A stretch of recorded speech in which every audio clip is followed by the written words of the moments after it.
No, the Red Devil here. Welcome. We are here for Manchester United versus Wrexham. Eric Ten Hag has just had to be interviewed there actually just before we came on, and he said it'd be a great experience for the academy players. And yeah, I agree. The stadium is filling up nicely, and the lads on MUTV actually have the away kit on. So it'll be interesting to see how all these kids do. But I nearly missed this game because I actually got a little bit confused and I thought the match was on like tomorrow night. But I realised it's the Real Madrid game, which is tomorrow night. So they're just the usual stuff on MUTV. They are talking to the fans, but the team news against Wrexham: Bishop, Evans, Fernandez, Gore, Hannibal, Jor, Orte, Fish, Hugo, Gerardo, Hansen, Arn, Collier.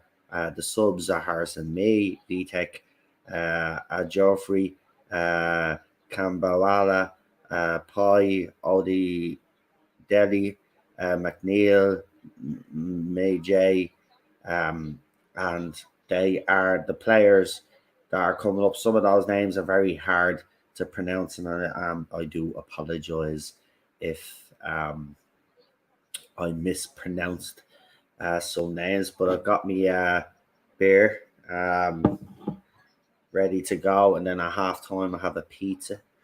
But it's 3 o'clock in the morning here, from live from Ireland in Dublin, and as I said, we are just waiting um, for the game to start. But if you haven't seen it, we did Eric Ten Hag's press conference, and he spoke about how this was a good opportunity for the youth team um, to get some experience. They're all wearing the away jersey on NUTV. We've got your woman that works on NUTV, the young woman that they've got now. She's running around with the jersey on her. She's climbing up on the side of a van because she's talking to fans. Is she giving away? What's she giving away? Did she just give two jerseys away?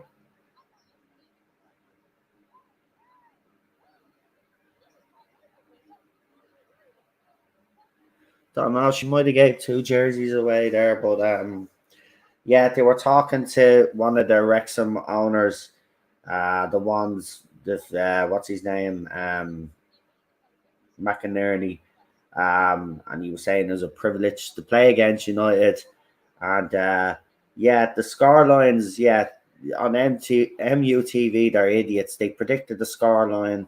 Some said it'd be a draw. Some said it'd be a 3-2 win. Either way, I expect lots of goals, but in United's favour, even though we're playing these youth teams. Did they give away? They did. They gave away. She gave away two free jerseys.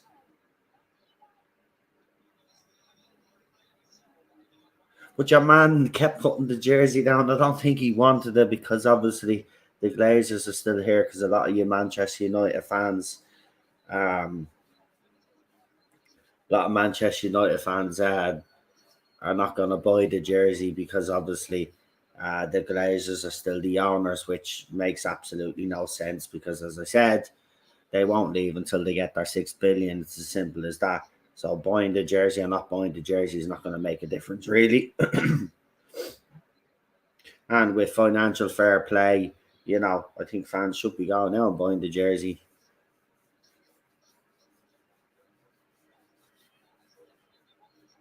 But anyway, Brian Robson is the only one that's not wearing the new kit. But everybody else that's on MUTV is wearing the new kit. There's the training kit. The missus saw the training kit actually, and I was looking at it, and it's nice. but I want the away jersey. I don't know whether to get the second one or the third one because I actually like the second one. I know everybody's complaining about it, but I actually think it's nice. So there's they're doing the lineup. So Bishop is in goal, folks. Gerardo, Fish, Evans, and Fernandez are in defence. Gore's captain, Hannibal and Collier, Shorty, Hugel and Hansen. So Hugel is playing up front. The Wrexham lineup. You got Foster in goal, obviously ex Manu. Ford, Hayden, Tozer, Glenworth. Oh, they're playing a back five, and then a front. Well, that's Floyd. Why did I don't understand why they do it so fast there. But Wrexham are playing a back five, which is interesting because Manchester United struggle against teams that play a back five. So it'll be interesting to see how we're able to cope and adapt to this. But the lads are out on the pitch, and they're doing their little warm up right now. So we're around 20 minutes away from kickoff. Um, and as I said, it's going to be interesting to see because some of these youth players, I reckon, if they do well, will end up in the first team this season. So this is a perfect opportunity for a lot of these players to prove themselves and to prove that they deserve to be in that first team. Right now, they're interviewing Palistri and Fernandez because obviously the both of them are Argentinian. Not Bruno Fernandez, the young kid Fernandez. So they're doing a little profile there as they do before each game. But to be honest with you, the kid Palestri, I think he should be given more of a chance. You know, so hopefully he is because he's a quality little player. I think.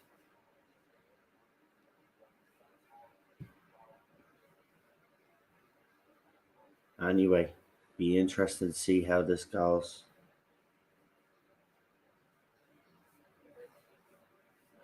Well, yeah. So for anybody that doesn't know, so obviously Ten Hag is there with the youth team, but the senior team is already at the training camp where they're going to be playing Real Madrid, I think in Houston, which is tomorrow night. And I think that one is a little bit earlier, if I'm correct. I think that's a 1:30 kickoff. I'll just make sure on that one there now. Just give me a second. So Real Madrid tomorrow 1:30. So we'll be live at 1 o'clock. We should have team news then. But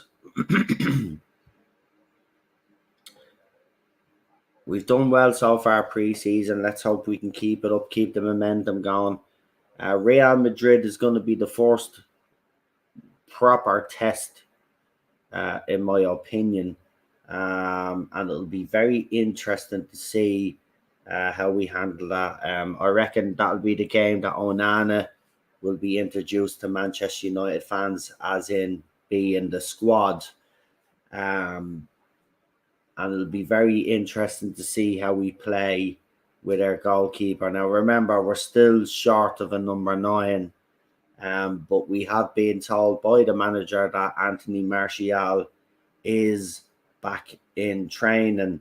So it will be interesting to see if this new doctor can work miracles with Anthony Martial and hopefully keep him fit. Because we all know as well as everybody else that there's a player in there, and he has proved it. He just never gets a consistent run of games where he can, hit that form. Um, and it's a shame because he keeps getting injured. Unfortunately, that's the problem. But we'll see what happens with the other lads. We've got them all back in training, all looking happy there. Showing they're showing the training kits are cool. Sometimes the training kits are better than the main jerseys. But there's all the lads there. Diallo is back. Yeah, by the way, Diallo will be back training with the first team. Well, he's with because I think he is with the first team at the moment because I don't. He's not here. Um, but the injury wasn't as serious as people feared, so he will be available. Um, don't know if he gets his game against Real Madrid, to be perfectly honest. But we'll see what happens. I mean, some of these young lads are going to have to play against these sort of teams to see if they can cut the mustard, to be quite honest with you. Um, you know, but it's interesting to see um, how they develop this year, you know. And as you've seen, Eric Ten Hag is not ruthless. Is not afraid to be ruthless when it comes to getting rid of academy players as well. And it's the same with first team players as well. Look at the Ronaldo situation, and Harry Maguire should be on his way out, to be quite honest with you. So, you need a manager like that.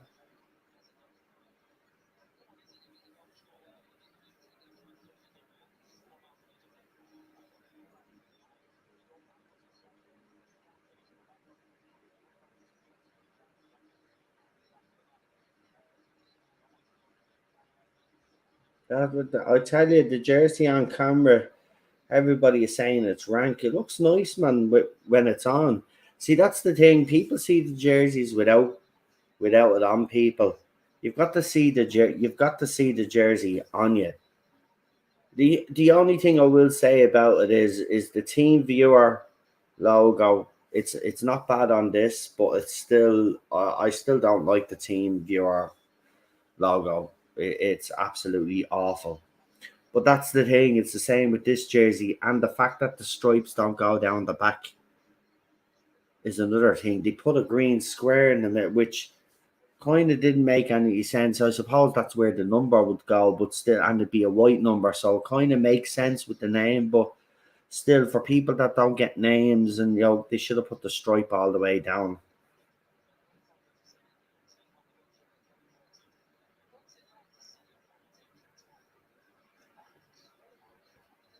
But this stadium is sold out apparently for this game, and it'll probably be a sold out stadium for the Real Madrid. Well, it will. I actually think there'll be no doubt there, no doubt whatsoever.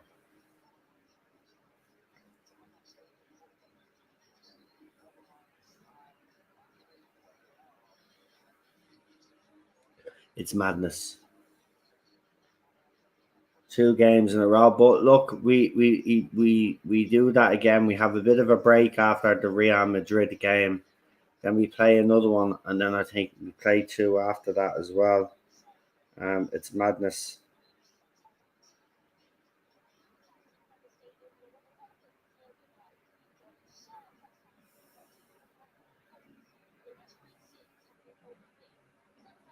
Right.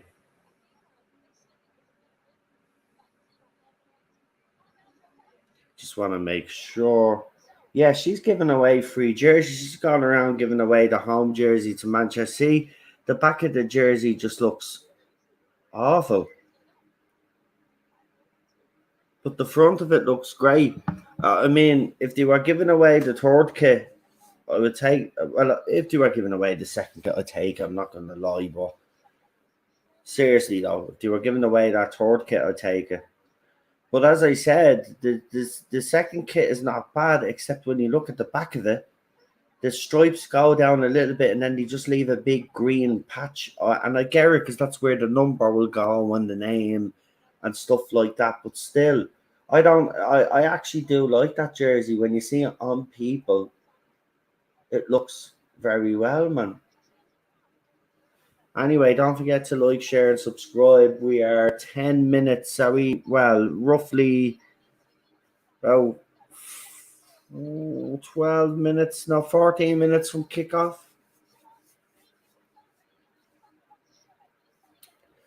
So yeah, you can watch the match live on MUTV app. I think it's free, apparently. And I'm pretty sure. Look, I don't need to tell anybody. There's ways you can find to watch the game. I can't tell you how, but you know you ourselves. But if you can watch it, I would encourage us to watch these preseason games because the manager, it's great. I'm actually enjoying it. I enjoyed last preseason as well. I just didn't stream. But I enjoyed last preseason, but I'm enjoying this preseason even more for some weird reason. I just got she's giving away free United jerseys, man.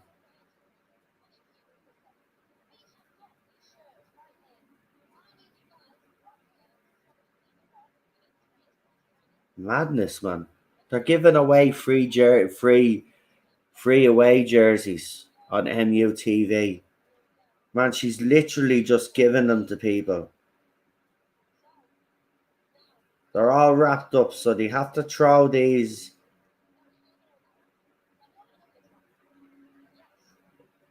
Right, they're playing this game where you have to throw the thing into a hole. I don't know the name of it, but there's a name for the game. And I think if they get a free jersey. Right, so someone got one.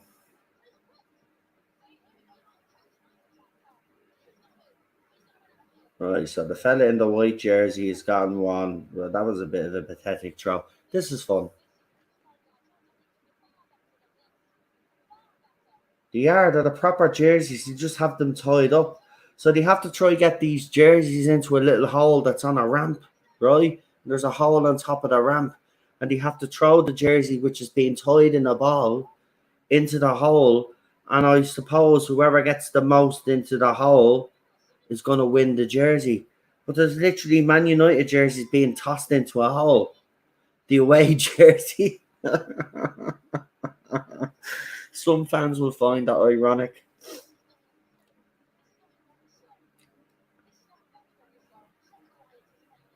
Seriously, man. Man, I'd kill to get one of them for nothing. Like, I mean, I paid 110 quid. Well, it was a birthday present, I should say, but it was worth 110 quid. That's what I get off my wife's parents. So they give me money to buy a jersey, basically. Um, and this is the one that the players get. This is not the fan one that everybody's complaining about. That looks crap. Right, I pay the extra money to get the authentic one. Man, I'd kill for one of those jerseys, man. Man, it's very expensive to buy. I remember growing up as a kid, you could get a jersey for £30, right? And that was expensive even back then, right? But £30. And then the every season they just kept going up and up slowly and slowly. And then before you knew it, you were paying like £40. And then obviously we changed currency then to the euro. It always seems like Manchester United jerseys are always the most expensive jerseys, believe it or not. Like I have a football stadium outside me apartment block here, right? It's an Irish Football League of Ireland football team, and their stadium is outside me window. I could see it onto the pitch, like, and even their jerseys, right? Looking at their jerseys, like, yeah, one of their jerseys for about 35 quid or something. It's madness, man. I'm not giving out that it's 35 quid. What I'm saying is that's what these in reality should be about 35.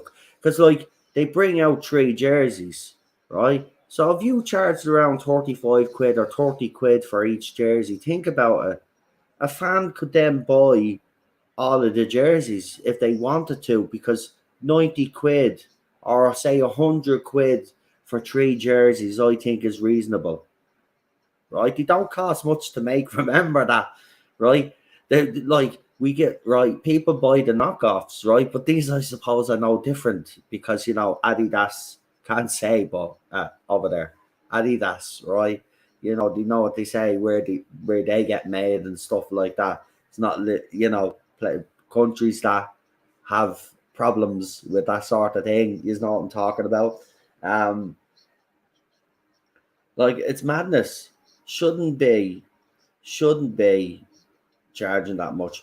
But you see, here's one thing about this: the jerseys. I have to tell you is right because a lot of United fans don't know this, believe it or not. So I even said that MUTV is doing it right there. So we had a jersey in the 1900s that was green and white, and that's what the second jersey is. It's a homage, right? This jersey is a homage as well, right? With the black stripes. Go back and look at the red jersey with the black stripes, right? Every single jersey that we've put out this season is a homage to an older jersey.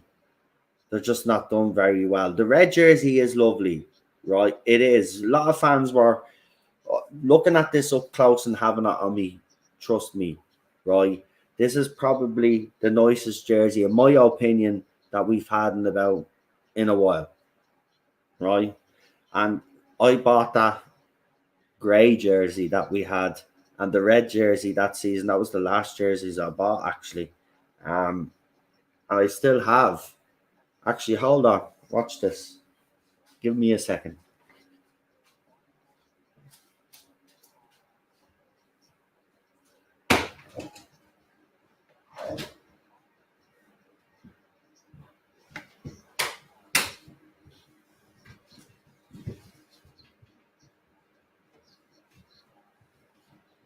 Just bear with me.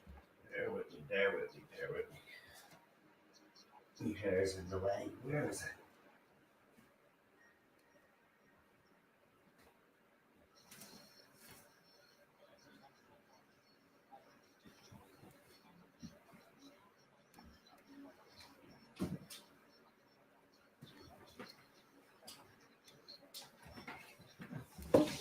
You for real.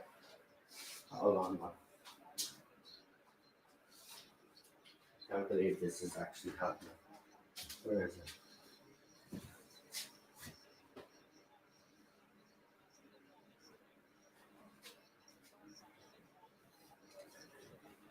There, look. I still have it, right? I only wore no lie. I only wore this jersey. I only wore this jersey twice or something. Right, it's been hardly worn. Right there, but even I thought this jersey was nice. But I only wore it once because United, if I remember correctly, we didn't. But I didn't like the Chevrolet. You know. Again, though, I do like the crest on this. But Adidas, man, have some cheek, man. They've been making shit jerseys for United for years and getting away with it, man. They need to stop and start. Do you ever see the other jerseys for other teams that they come up with? Like I know ours are red, right? And there's only so many limited things that you can do. But come on, you can come up with something. But see this logo, see all of these logos and all. They have to go, man. They have to go. But yeah, got two of these. One for me and one for the missus. And me missus hardly wore hers as well. So we kept that. I keep me jerseys. I have the red one, but the logo, because it was the cheap one, the logo ripped the Chevrolet, came off it like completely. Like it's absolutely wrecked. But I did like this jersey. This jersey gets a lot of stick, but I didn't wear it that often because I did love I didn't like the Chevrolet logo, but I do love wearing the red one more because obviously Red Devils. But I did like that jersey. I don't know what you guys thought of it, but I did. Right, back to where it goes.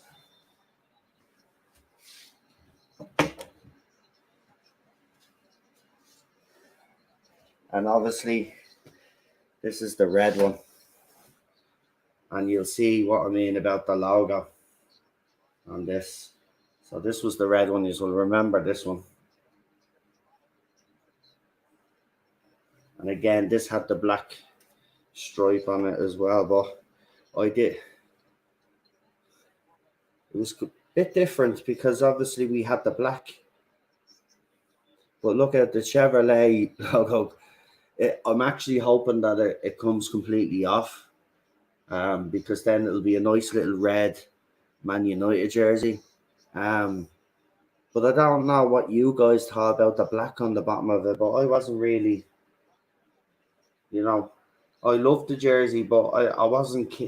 They should have, again, to do these little things here, right?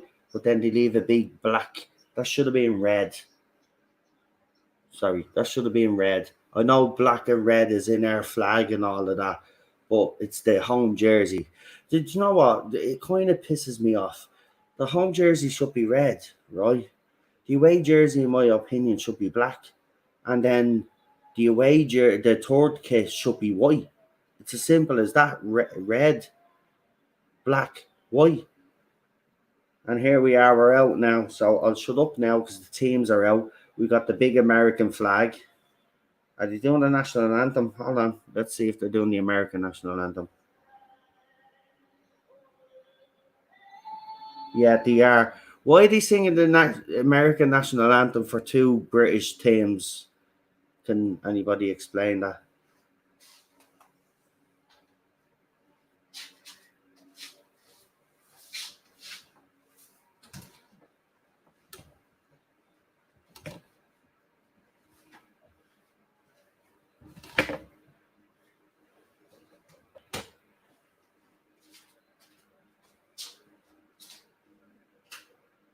Right.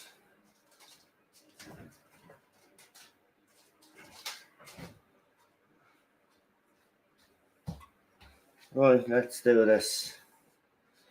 Oh, they've got a big fucking Air Force jet flying over the stadium. Are they for real? Come on. It's Manchester United versus Wrexham.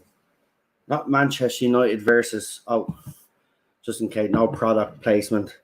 Uh can't show me beer on camera, obviously. We got two people watching. I don't know who yous are, but thank you for joining me. I do really appreciate it. I don't know where yous live, but it's 3:30 in the morning here. So if it's the same time for you, I appreciate it. Or whatever time it is. Anyway, we're doing the handshakes, and we're obviously in the away kit today.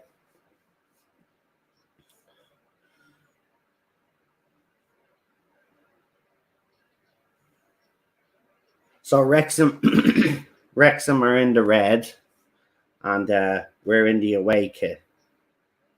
Okay.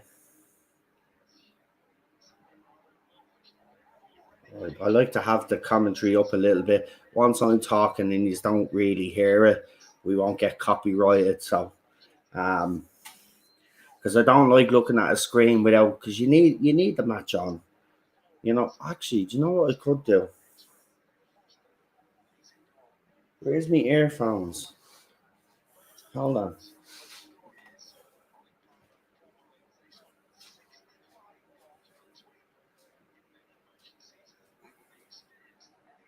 Um, there. Got them. I knew I had them here. Right. I can. I don't have to put two of them in. I suppose I could put one in. But we got these AirPod things, so we'll use them. Yeah, which one's the? Oh, I'm in the dark now. I should have left the light on. Here. Where's my phone?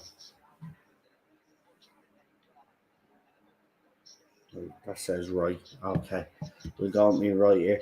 Yeah, the pitches in America always look very patchy and dry. Right, so I need to do this first. I need to put my Bluetooth on. On my Bluetooth's already on because I never knock it off because I'm a twat. Thank you very much. Fire away.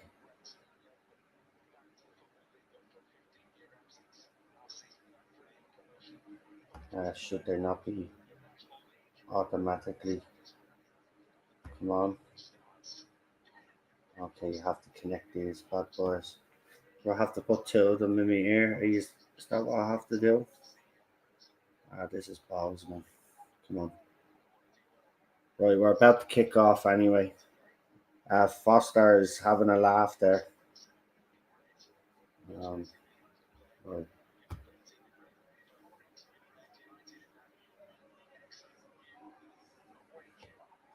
It won't connect for some weird reason, but we can still see the game. Right, let's try it one last time. Right, we're off. United playing the ball out.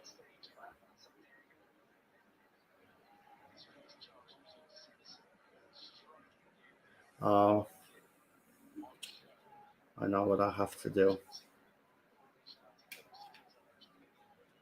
See, I'm not very good with technology. I'm a bit of an idiot when it comes to technology. I'm supposed to pair these bad boys to the fucking computer. So just leave it open like that. I think it is. So let's do this. Right, so United are defending right now at the moment. Just hoping these bad boys actually. Right, United on the attack. Great bit of play.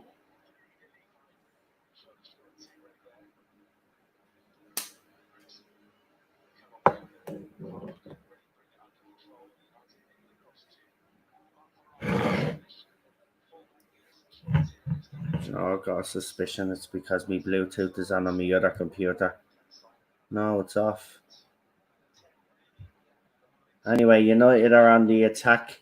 We've played the ball into the box. Hugo heads it down, but he's offside. Offside.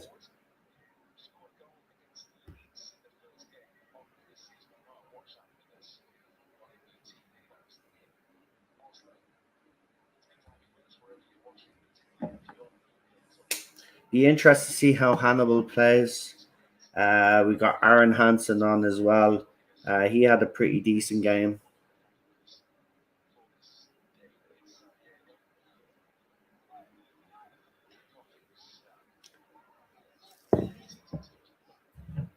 Right, we'll open this up down here. Yeah. Right, United win the ball back on the attack again. Oh, keep going.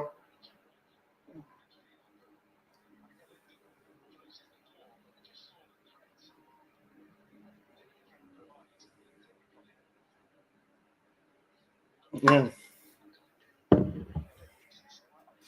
We'll put that there because we don't want the camera to pick that up.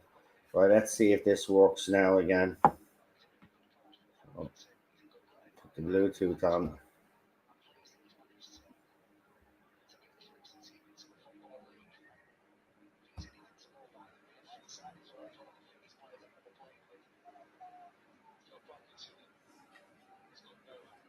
Right, they're not connecting for some weird reason.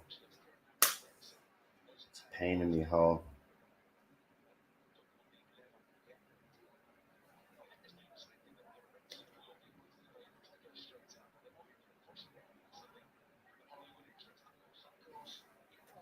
Anyway, we don't really need it.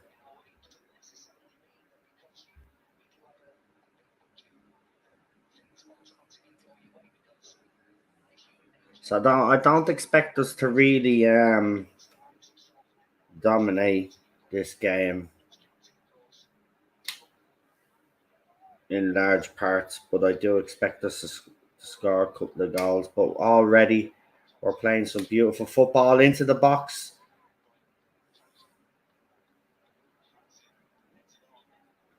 Again, these These youth players have really, really stepped it up. Hannibal into the box, crosses it in. They're looking good. They're looking good.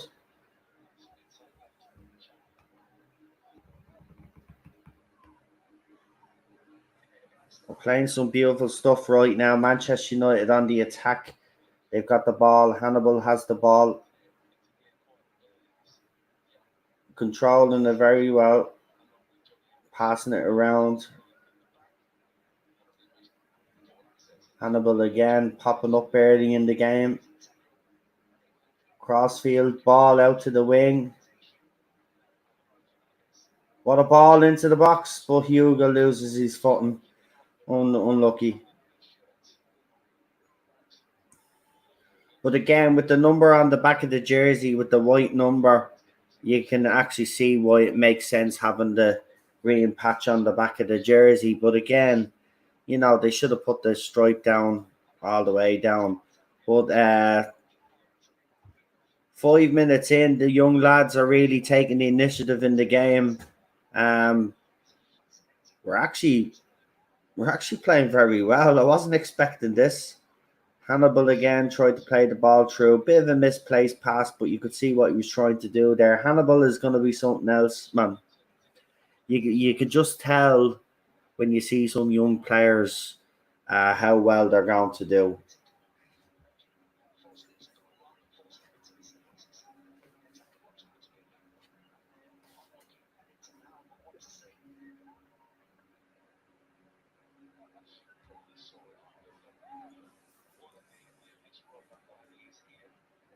Right, so Wrexham have the ball in United's half. Right, the forced attack by Wrexham into the box, defended well, and in the process, there's a free kick. But Wrexham were looking for a penalty, man. Let's see.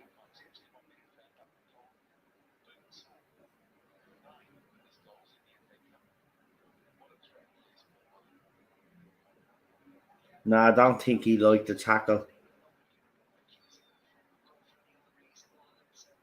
Yeah, the Wrexham players are being very physical, so these young lads will have to, step it up.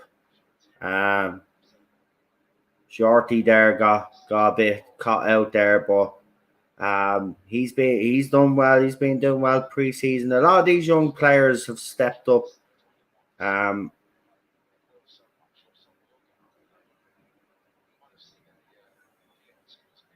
Now the under 21 coach is there. He's on the sideline, like being the manager sort of thing. But Ten Hag is sitting on the bench.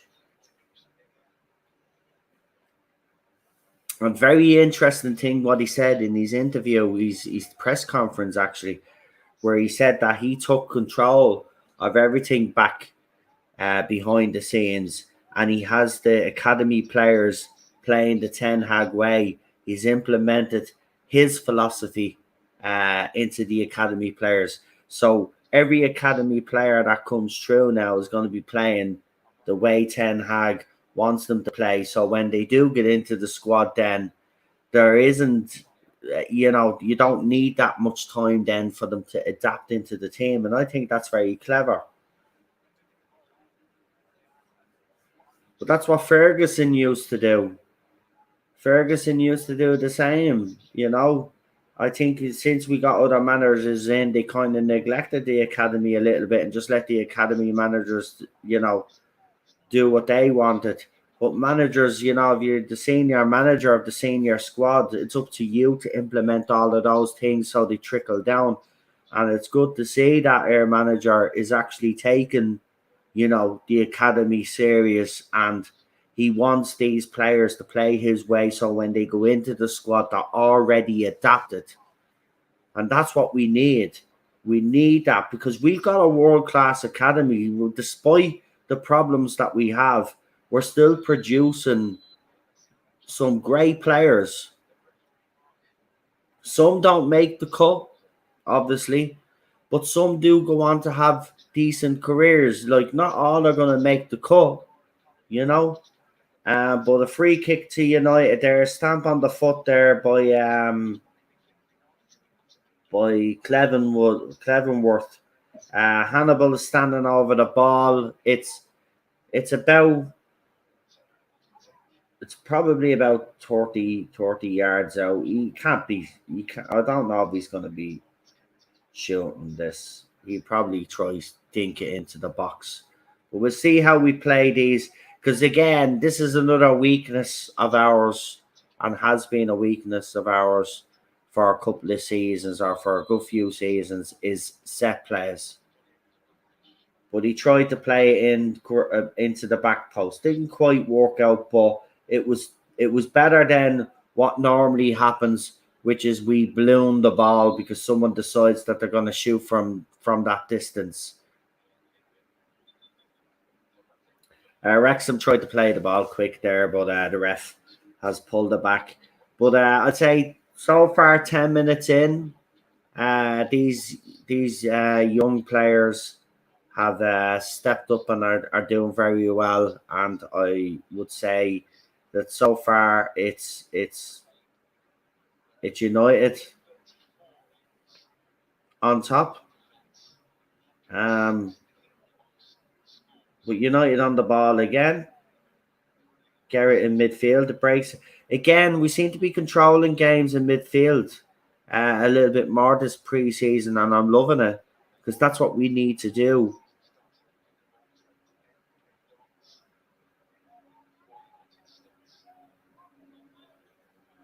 What a ball. Collier. Didn't cop the overlap and run, but nice idea. But again, the young lads here controlling the game, quick passing, not afraid to take the risky pass either. United over the year. That's a goalkeeper sent off, is it? Yellow card for Heaton. He should have been sent off, in fairness. Oh, that's not for Heaton. That's Bishop. That is absolutely shocking.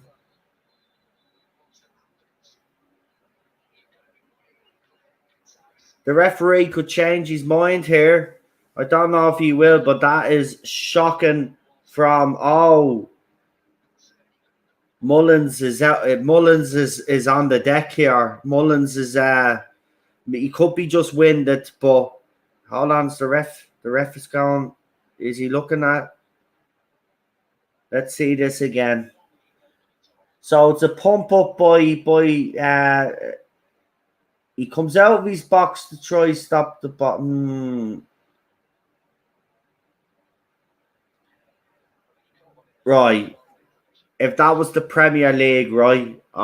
If that was the Premier League or the Champions League, that's a red card for the goalkeeper.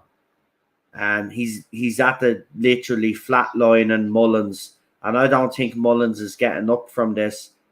Could be a rib injury. Nothing too serious, like he's breathing and stuff, I'm not going to say. But I don't know, maybe they're questioning the fact that there's some of the Wrexham players questioning this yellow card. I'm not saying, the manager is totally shocked.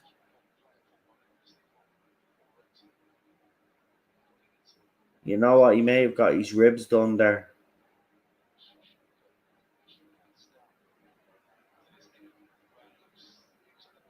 So Bishop has gone over to Mullins to apologise. But there's going to be a lengthy stoppage here. They've brought on a stretcher, one of those stretcher cars. He's getting oxygen. He's getting oxygen, so he must have broke a couple of ribs then.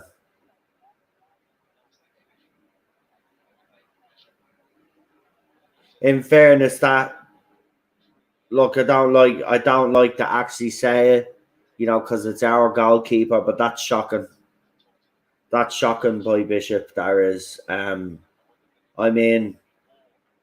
as I said, if that's Premier League or Champions League or even any cup game in England, he's off. He's off. He's lucky to be still on the pitch.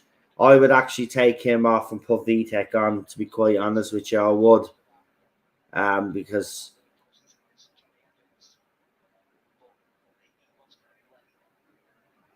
that's absolutely.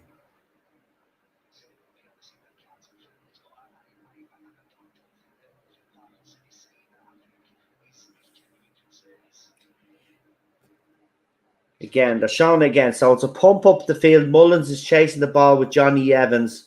But Johnny Evans kind of gets caught out with pace. And then the goalkeeper comes out to try and punch the ball, I'm assuming. But shoulder barges right into his chest and his side. And you can see it there. He's holding his ribs. I think he's actually probably broke some of your Mullins' ribs there. And they're still there with the stretcher. He's got oxygen. There's loads of people around him now at this stage. I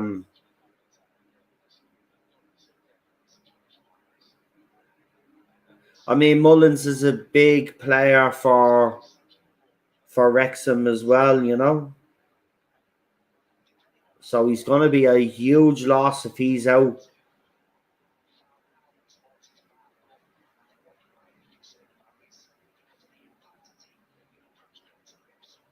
It's the Man United physios that are actually sorting it out. Yeah, right. So a doctor has one of those things that what you call them, that you put in your ear to check the breathing. Yeah, I think he's at the crack. I think he's at the breaking some of his ribs. He could have punctured his lung.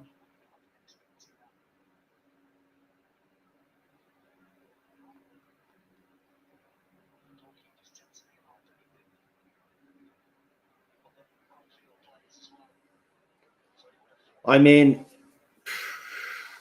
look, he's a Man United goalkeeper, but I tell you, if that was any other goalkeeper, I'd be calling for a red card, and I wouldn't even be, you know, it's definitely a red card. There's no way Bishop should be still on the pitch.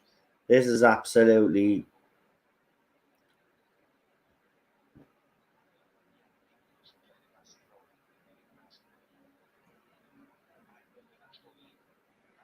And I mean, the ref is only given a yellow card, and he's still on the deck. He hasn't moved. Like, he is breathing, by the way. I'm not saying there's anything, you know. He's not lying on the deck like Ericsson was.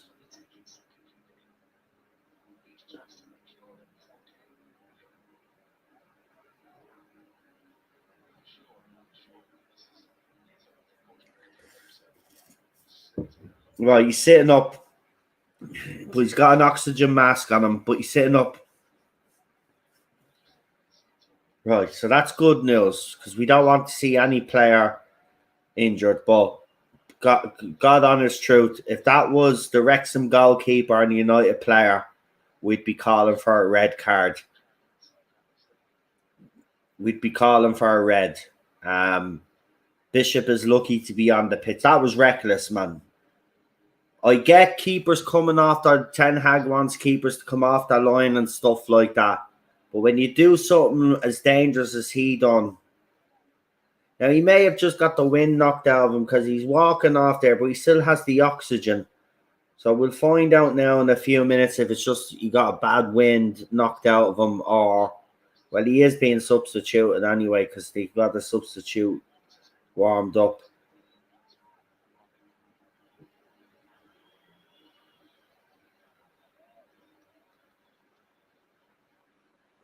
But the main thing is he's up, he's walking. He seems to be in a bit of discomfort, all right. He's got the oxygen there.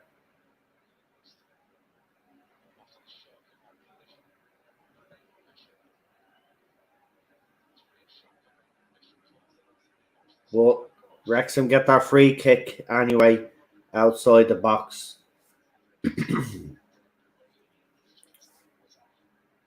If I were Bishop, I'd just just move over here and just let them score. I'm only messing. But still, that was shocking.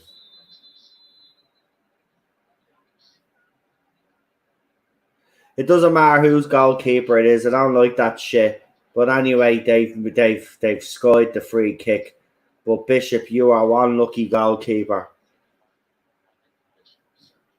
But that was about 5-6 minutes of stoppage time. So this is gonna go on. But that was shocking. But anyway, let's get back to the focus. Up until then, it was a pretty decent game. Hannibal winning the ball in midfield. And he receives the ball again. Hannibal just all over the pitch, plays the ball up forward, which was the right ball, but I don't think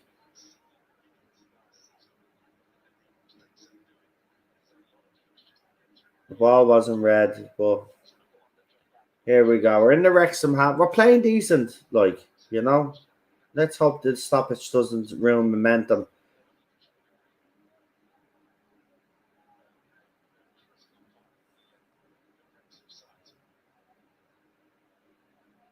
But Hannibal has to be breaking through. He has to this time. But you see what's happened. The ref has realised that he probably should have gave Bishop a red. So now he's calling back. He's given, and this what will happen. He'll give Wrexham now free kicks until he thinks that he's rectified his mistake. But I have to say, I said this in the first couple of games of preseason. Some of the refereeing by these MLS MLS, referees is shocking. Some of the refereeing are shocking. Now, I can't really say on because the Premier League refereeing for one of the best leagues in the world, or if not the best league in the world, the refereeing is shocking.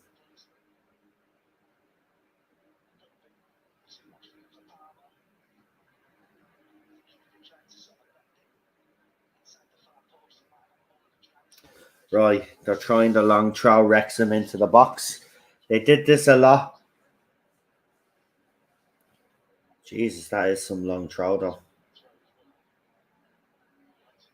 Defended well by United. Ball out and we get a free kick.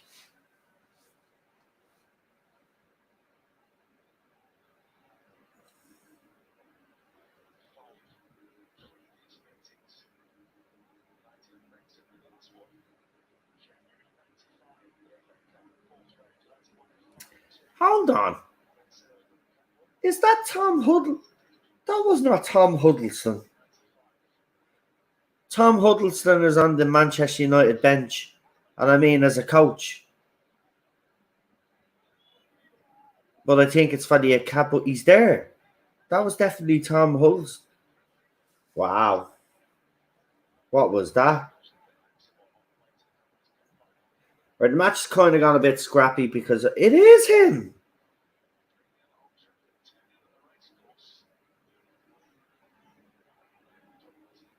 How the fuck did he end up at United? As a coach, no less. Did Ten Hag bring him in, or what's the story there? When did he turn up? Anyway, the match's got a bit scrappy because of obviously the stoppage there, but the Bishop collects the ball. And let's see what his distribution is like. He holds it up. Then just throws it out to a defender who picks it up. Plays it to Hannibal in midfield, who holds the ball up quite nice there. He's being harried there, but Hannibal's been the standout in this half. I've got to be honest. He's been given a lot of responsibility. You can see it. They keep giving the ball back to him. He's trying. Oh, nice ball, but that again, he would have been offside. Oh, Wrexham tried a long ball. and they've got it. So Johnny Evans tracking back there, but again, I saw enough for me to say that Johnny Evans is not. It better be just a short term deal. He's no pace, man. We need defenders with pace. I'm sick of this, man. It's like, don't get me wrong, Johnny Evans. He's had a great career at United, and he had a great career at Leicester. There's no doubting that he is a legend, right? But we want to win the Premier League, man. Right? We're not going to be winning no Premier League with Johnny Evans. He's too. You get ripped apart by bleeding players with a bit of speed, and I saw that there with even Mullins. And I wouldn't even say Mullins is that pacey. And that's why the goalkeeper was forced to come out, because Johnny Evans didn't have the pace with a ball over the top. So the goalkeeper had to come out. It's a yellow card in this game, but if that was the Premier League, that's a red card. So Johnny Evans isn't it. Johnny Evans better be just a short term, as the manager said, because he wants to get fit and stuff like that while he looks for a new club. That's fine. I've no problem with that. Right? And getting him to playing in the United jersey again is a nice little touch by the club, and I think it's classy. But it better be just short term. If you're going to be bringing in another defender, get rid of Harry Maguire and you bring in someone pace. We need a defender with a bit of pace as well, and that can defend. But Hannibal again is picking the ball up in defence.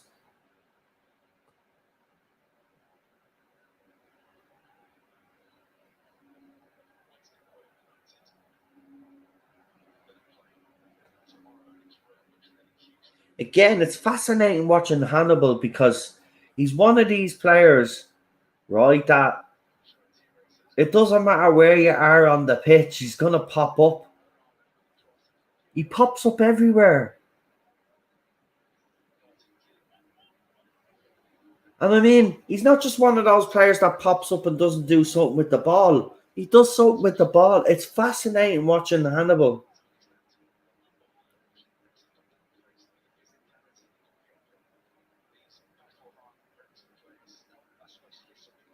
Oh, Ten Hag is standing up now. I don't know if he's happy with what. I don't know, because he expects he's got high levels, man. For all we know, he's probably fuming that they're not winning this game.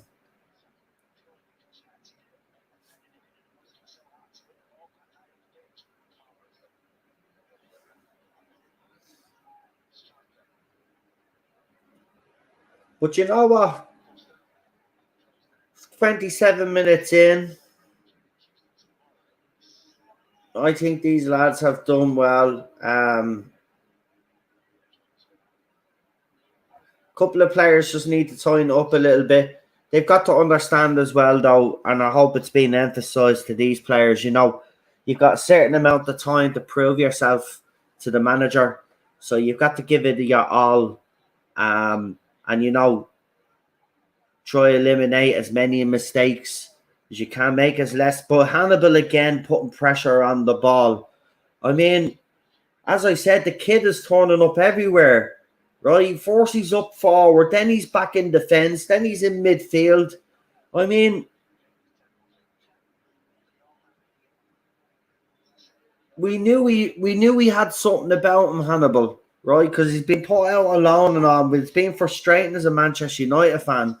But I really do believe that this kid is given an opportunity. I think he's just going to get better. And he's a player that Ten Hag will like, because he shows up everywhere. Oh, they're winning. The first goal Manchester United have conceded in pre-season. And it looks like it's Lee there who scored, and he celebrates as if he scored against Manchester United.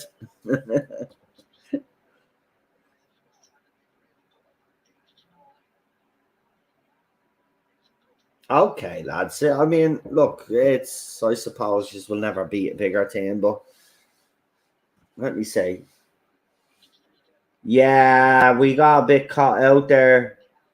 I don't know though. Was that offside? There's no VAR because it's pre-season, but that looks. I don't know, man. That looks suspiciously like there was three player. I mean, that looks offside.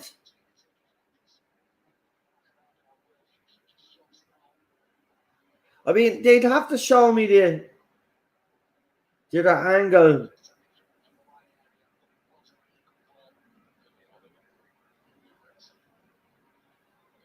I it's the first goal we've conceded, but I thought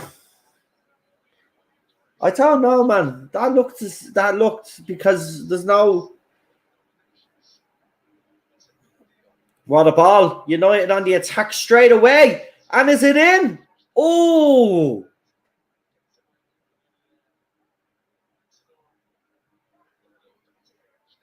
oh, and almost an instant response. What a ball over the top. Hugel just crosses it in, sees Aaron Hansen, Aaron or Aaron Han is it Aaron Hansen? Hansen Aaron, I should say.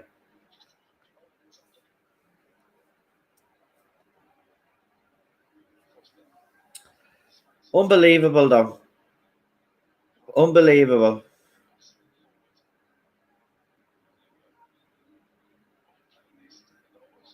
Oh, see, we have to calm down a little bit now.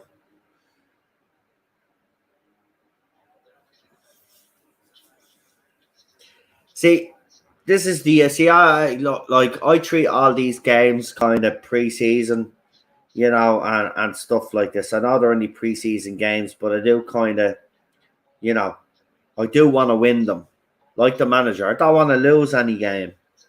And I'm actually pissed, even though it is the academy players, but I'm pissed that we've conceded a goal because we've been keeping clean sheets.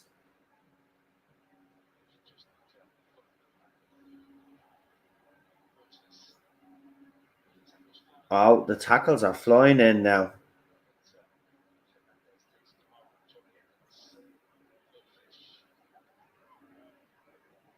It's gone scrappy from United. Little bit of panic setting in.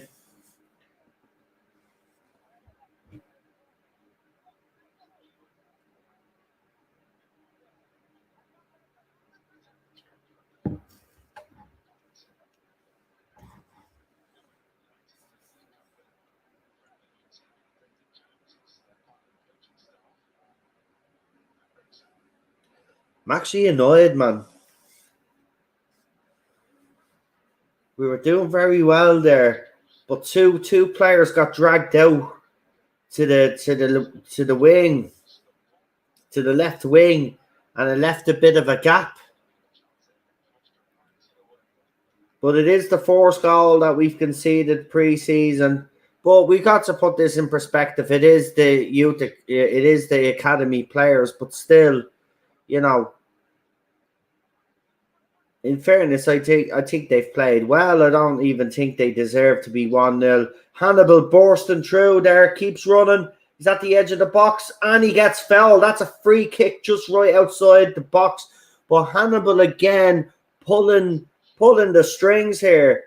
He really is stepping up to the plate, young Hannibal. Look at this. Yes, it's on his toe. It is a free kick and all.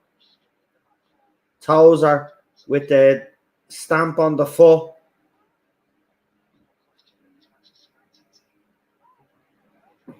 But who's going to take this?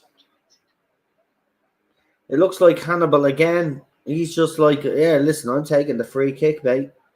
So he's obviously going to cross this in. He's not going to shoot from here, surely.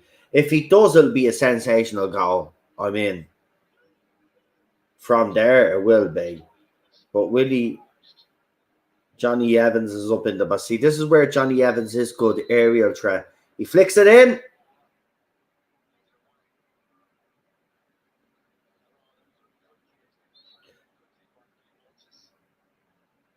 But again, some of the decisions there, Gerardo there, he tried to turn in. He was fouled though.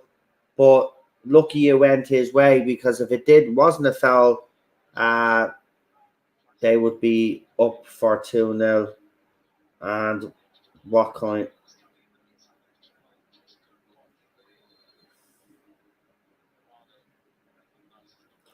Gerardo.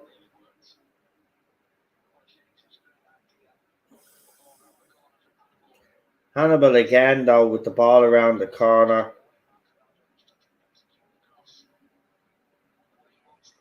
I mean, I know what Gerardo tried to do there. It's just a pity there wasn't a couple of players in the box, and that would have worked a treat. But it must have took a. Did they take a deflection? No, it didn't. Okay.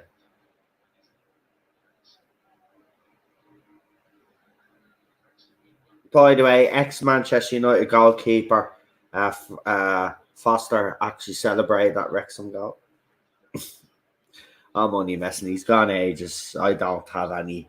It's pre-season. Sure. Nah. It was like when, Rio Ferdinand banging on about Manchester City. That pissed me off as well. I said, like, how dare you?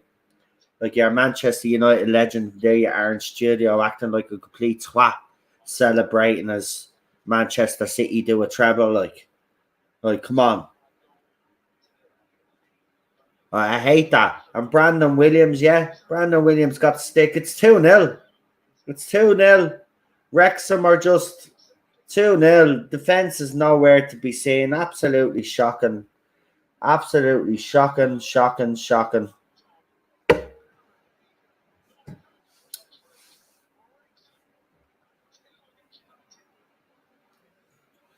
I mean, that's shocking. Is that a mistake by Bishop? Get him off, man. I said, just get him off the pitch, man. I don't even know why. I don't even know why Bishop is playing. Why didn't you play VTech? VTech. You've had him in a. You've played him already. Like, I don't get this. Let me see. Yeah, like a David De Gea moment there. In fairness, he beats two defenders, though. I mean, there's nothing you can fucking do there, I suppose. But it's 2-0, and the lads are celebrating. The Wrexham lads are like, oh my God, what's happening here? We're beating Manchester United 2-0. And then Eric Ten Hag is probably sitting on the bench. Oh, geez, I wish I had some of my fucking senior players here, but I left them in Houston. But again, Manchester United, it's a lack of experience, I suppose, is what you would say. Um, it's not lost. If we go 3-0 down, then it's over. But if we can keep it 2-0, nick a goal, we can draw. You know what? I was slagging them off on MUTV earlier on when they said it'd be 3-2 to Wrexham.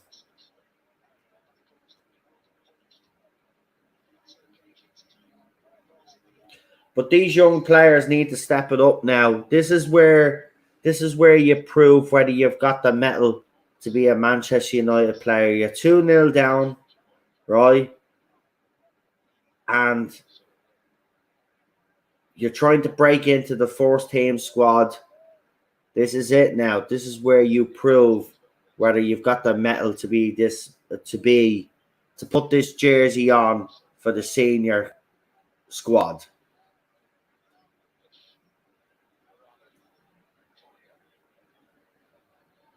Like, it's all well and good that she's not passing it around, but will you pass it into some dangerous positions?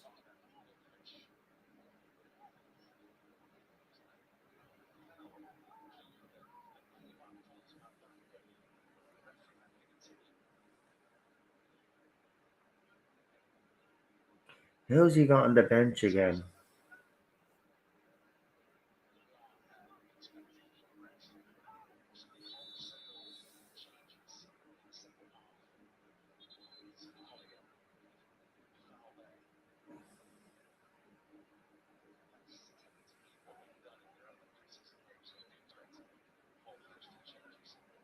I'm just absolutely gobsmacked. Got to be honest.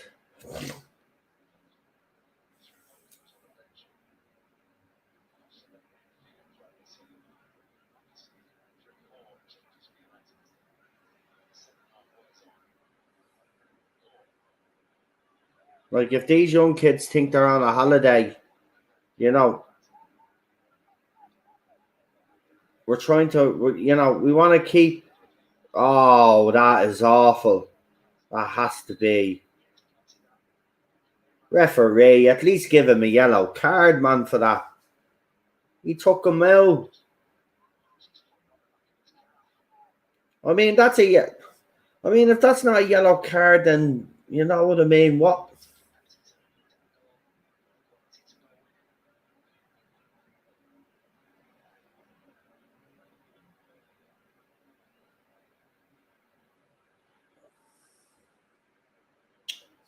The passing is just awful. What you doing? Like, you go 2-0 down and then you go to absolute muck.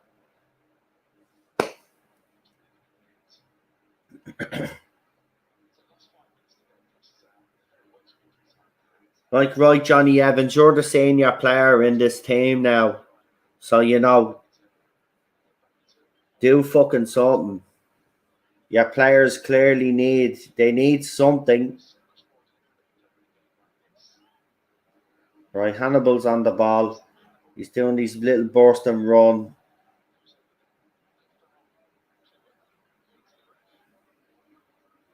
I mean, this shouldn't be. These youth players should be beating Wrexham. Like, they should be in reality. No, it's no disrespect to Wrexham, right? But these youth players shouldn't be 2-0 down to Wrexham.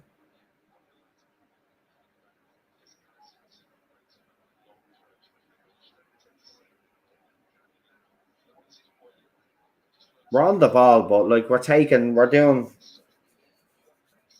Please, come on. Right, there's a couple of players in the box. Will you just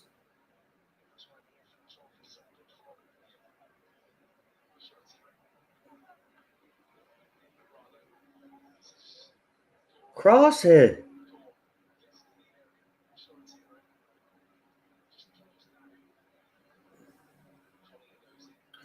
Do you know what I've noticed? The senior squad do it as well.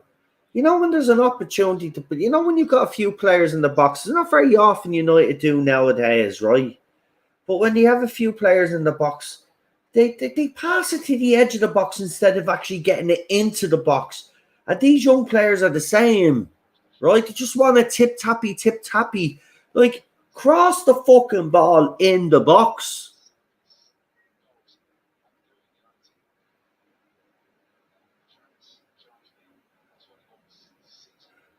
This under 21 coach is trying to act all serious, like, on the sideline, putting a frowny face on. Stop putting frowny faces on, right? Eric Ten Hag is watching. Like, do fucking something. You're the academy coach. And look, a corner. We didn't even need to give a corner.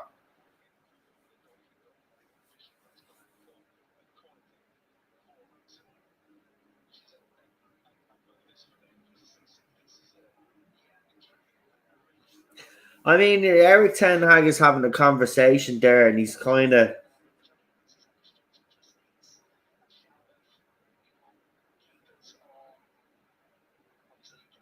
This is.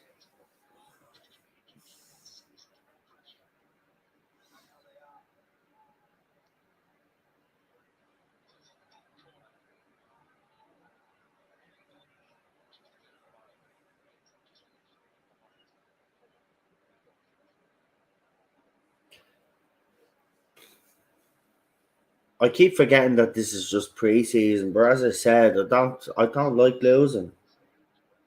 I don't like watching Man United. It actually throws me off completely. Like, what is this, man? I get you just want to play, but this is You got away with that, but you just want to stop that stupidity, man. Like, what are you?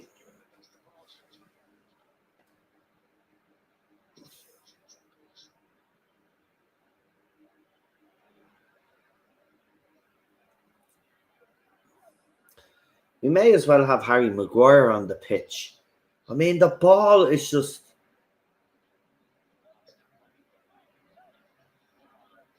Right, come on, Hannibal. The bright spark of this half Hannibal. He's tried to do things, the poor kid, but there are a few. We know all of these academy players, right? There's 11 of them out on the pitch, and the rest of them will probably come on in the second half, right? We do know at least two-thirds of those players will never make it, right? But still, even saying that, right? These academy players should be beating a team like Wrexham for fuck's sake.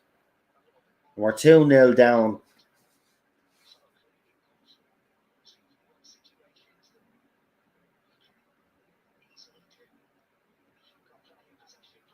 I mean, it's shocking. I just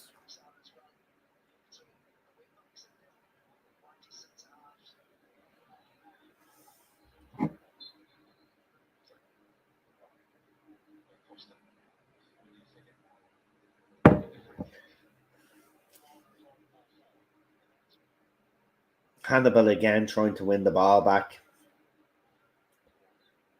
And by the way, I just want to tell you, Johnny Evans looks like a tomato right now. He looks absolutely wrecked. 5 minutes, so there's 5 minutes at a time, which I suspected around 5 or 6 minutes. As I said, the injury was about 5 minutes in length, so there we go. Pretty good with the stoppage time, got to say. But another yellow card. This time for a Wrexham player, foul on United. Was that, how bad was that? Let's see. Oh, he pulled him right back. I mean, in fair, was he the last defender there, man? The refereeing is shocking in this. Right, what's Hannibal gonna do this time? But again, Hannibal has the ball. Is he gonna try dinking in towards Johnny Evans yet again, the back post? He tried more central this time, but it nearly worked out. But we're causing problems here.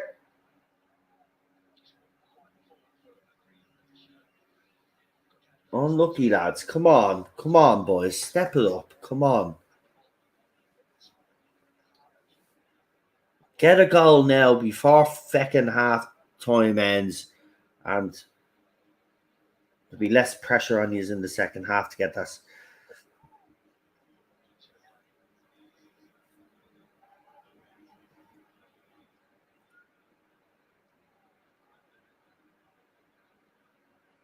Up the line.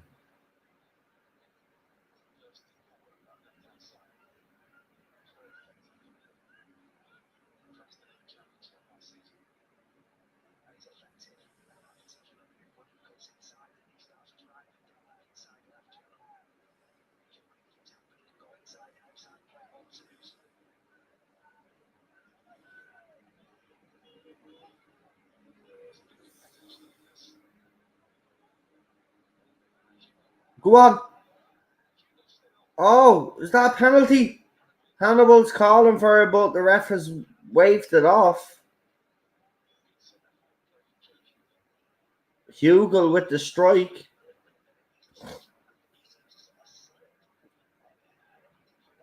But again, because United are not getting the ball into Hugel or trying to get the ball into when he runs into the box. I mean, having a number 9, unless you're getting balls into the box, there's no fucking point of having a number 9. I just hope the senior squad, you know, that's a difference in the senior squad that we get balls, crosses into the box. That's what we were known for, man. Bombing down the wings and getting balls into the boxes and scoring headers and fucking volleys and overhead kicks and you name it. We seem to be afraid to cross the ball into the box or anybody to get into the box. I mean,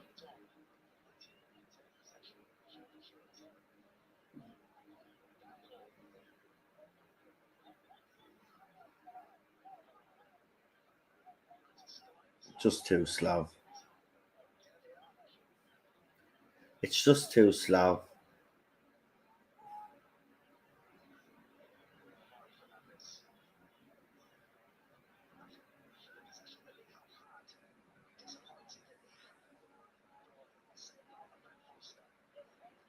It's just too slow.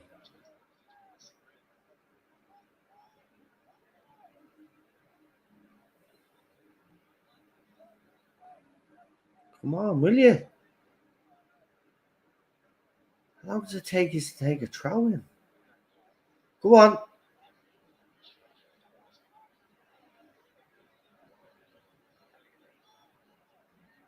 That's it. Hannibal again winning the ball. Back United on the ball. Go on. Keep going. Oh.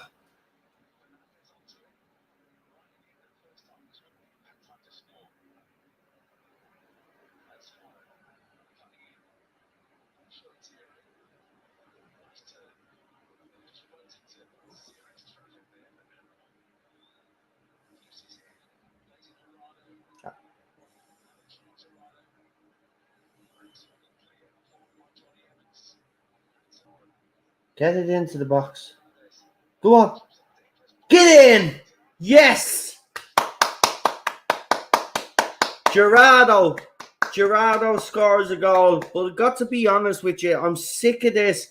We seem to be playing too many balls just outside the box, trying to tippy-tappy football. But as soon as we actually get a fucking cross into the box,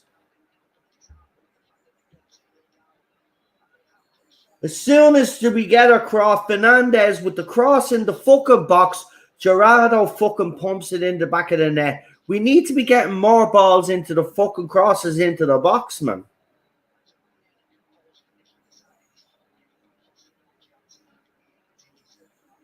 But we're back in it. We're back in it. That was it. That was half time. So just bear with me. I'm going to put my pizza on, knock off my camera for a minute, have a quick puff of me, because I have a smoking habit, unfortunately. And I'm going to put my pizza on, and we will be back. I'll be still here. I'm just going to put my pizza on. Well, that was a good first class. Well, I mean, good for Wrexham. Not good for us.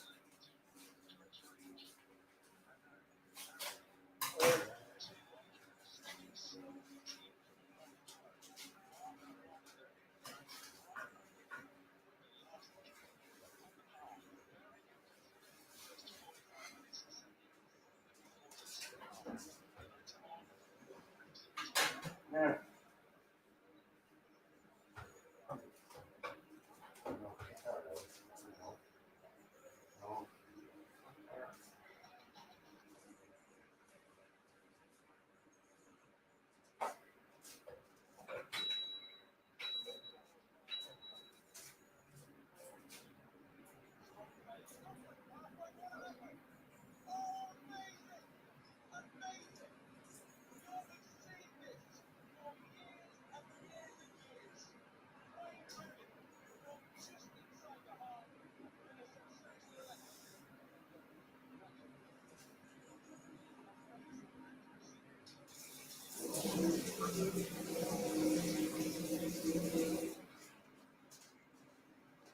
Right. So, first half analysis, basically. Nice passing patterns, got to say. The youth side certainly do know how to pass the ball. The problem is that they overplay the ball. That's the issue I have with some of these youth players. Actually, is they're overplaying the ball. Um, as I said, Gerardo only gets that goal because the ball's crossed in. And we seem to be playing too much football at the edge of their box and trying to pass our way through rather than trying to get the ball wide, get players into the box, and someone, because the youth players that we have on can whip a ball in. So why not utilize that? Now, obviously, it'll be the under 21 coach who will be talking to the youth players with Ten Hag there. But if I were them, I'd be saying to the youth players, look, get the ball out. When you get up into the top end of the pitch, get the ball out into the wing and get the ball into the fucking box. Oh, they're showing this ad. the ad for with Ryan Reynolds and your man McInerney. It's funny. Well, look, yeah, I might sound angry and all. I'm not really. It is only pre-season, but it does frustrate me because I know some of these lads actually, because I do watch the academy players, Um, unlike most, well, I won't say most Manchester United fans, but I'll say unlike most Manchester United fan channels, I actually do take a keen interest in the academy players and the team and even the women's football team. Because we're one United. You know what I mean? So you support them all, and I support them all. Oh, out to knock me camera down. Get away, get away, get away. There we go. Put that back there. So yeah, can't believe that. That first goal was avoidable. Second goal, player just jumps up between two defenders. But United's goal, as soon as we get a ball into the box, Gerardo in the back of the net. So the thing about it is, as I said, these players seem to overplay the ball too much in the opposition, just outside the opposition box. And you see it with the senior players as well. It does get frustrating sometimes watching Manchester United because if you got someone that hugging the touchline, if you're playing. I mean, I remember United, they play on the edge of the box and then someone would run, they'd catch teams out because someone would be always on the wing, right? And whip a ball in. The likes of Beckham, Ronaldo, Nani, when you players like that could whip a ball in. Even Gary Neville could whip a decent fucking ball in. Dennis Irwin, the fucking whip a decent ball in. We've got some players that can whip decent balls in, but we never have anybody in the fucking box to fucking get their heads on it. That's our problem, man. With this new striker, Holland. Look, I know all United fans are blowing smoke up his ass. For me, I'm still unconvinced that he'll be the man. I have seen the clips. He does like getting into the box. But you see, here's the thing. A player like that, right? Even Manchester City had to adapt a little bit. They start getting a few balls into the box for Haaland. We'll have to do the same. Our players will have to start whipping balls into the box, and that's what Eric Ten Hag demands off our wing backs and our wingers, and they'll have to start doing that on a more regular basis because there's no point of bringing in a number 9, a striker like that, if you're not going to utilize his strength by getting the ball into the box. You know what I mean? So I do like the fact that we want to play football, but I think when we get to this is the thing with a back five, and I say it all the time, when United play against a back five or basically a back 10, we find it hard to break them down. We've had some lovely passages in this game, but we haven't really penetrated. And, as I said, when we do whip those balls in, we will penetrate. So I want to see more of that in the second half. But, I have to be quite honest with you. I don't think Wrexham deserve to be 2-1 up. I think it's just been poor from our point of view, defensive wise. That first one is a cross in. They're showing it there now, so it's a cross in, and Johnny Evans just is in no man's land.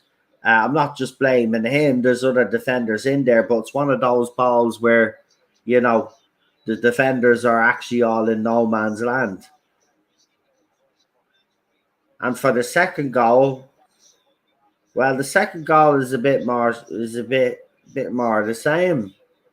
Again, our defenders and our goalkeeper in no man's, well, the keeper stuck on the line, like he's there's nothing he can do. Like, it reminds me of that David De Gea, where he was just standing on the line. Do you remember the ball went in past him? Wasn't it the first game of last season?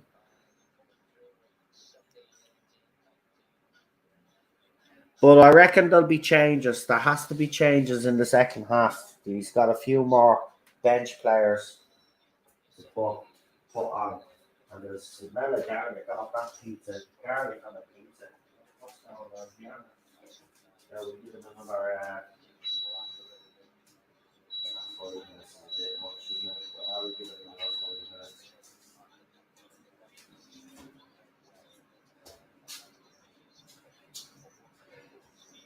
It'll be interesting to see who comes on though.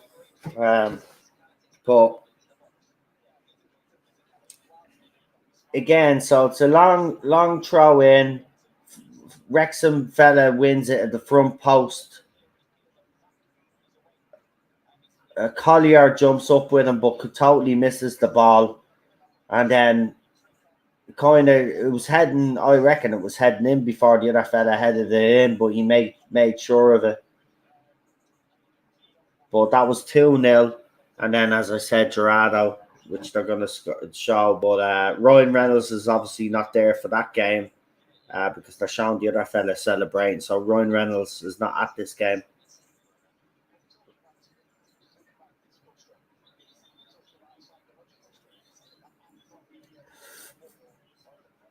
But as I said, second half, these youth players now. Let's see if they've got the metal. Let's see, do they have what it takes to wear that jersey? It's a big test for them now.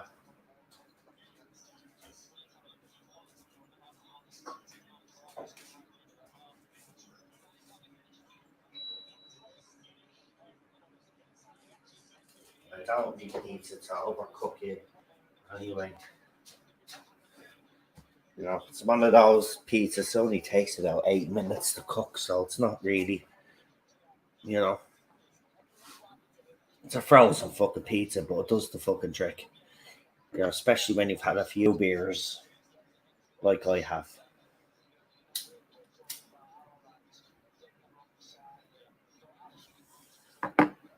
But that was a great goal by Gerardo. A volley as well. He took it nice. He played well actually in the first game. I was actually impressed with Gerardo. But I have to say he's made a few mistakes again. Some of these youth players, they don't know when to see when they play in their league, they have time on the ball. They can do all of that fancy shit and take around players and stuff like that. But when you're playing big boy football, you don't have that much time. And some of the youth players have noticed they overplay the ball at times, and that's what they've done in this game. But look, it's only 2-1. I still think we can win this, to be quite honest with you. I'll go with it. Look, I expected a lot of goals. I didn't expect. I honestly thought we'd get a clean sheet, but I was wrong. But I'll go with a 3-2 scoreline. I'll be happy with that if we can manage to win 3-2. I think that'd be fair.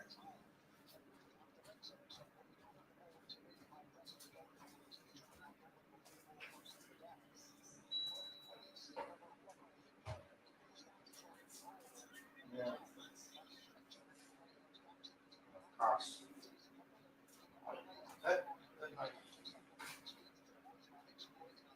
Don't pour the pizza now. You have one job. Yeah.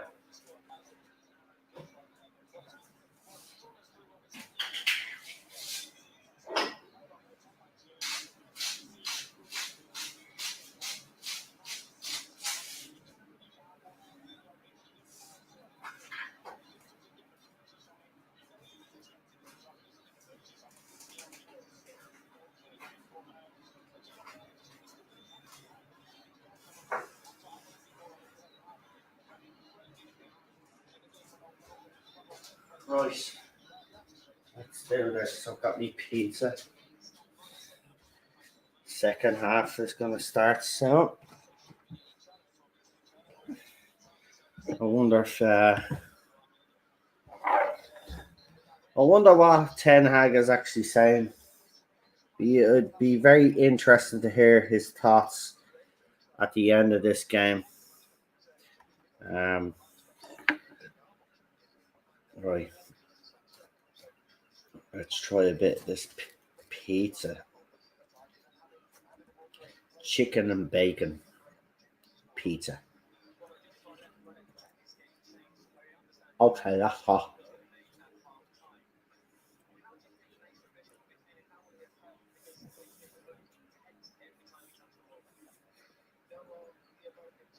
Actually, we all say that that's hot, but it's actually a bit a stupid thing to say because, like, you put it in the oven, it's hardly going to be cold.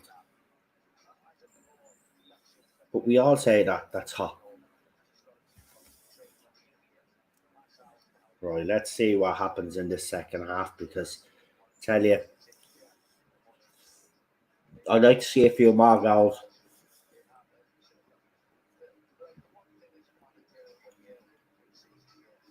But remember, folks, if it is a draw at half time or full time, it goes to penalties.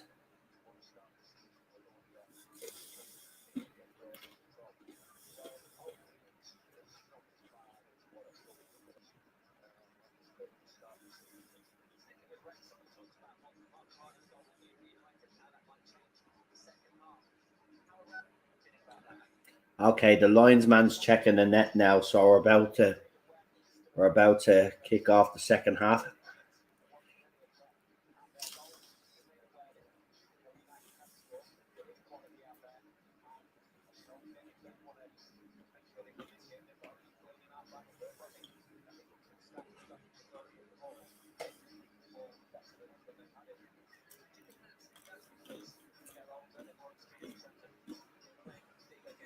I hope he brings off Bishop, puts on the other goalkeeper, Vitic. Yeah, I'd like to see Harrison McNeil get a goal as well.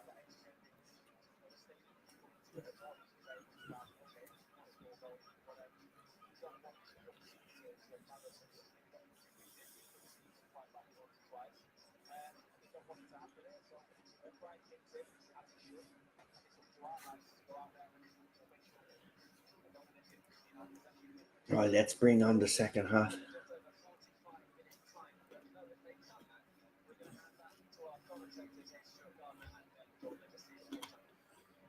Right, I'm eating a bit of pizza, so don't mind me. But second half is about to kick off.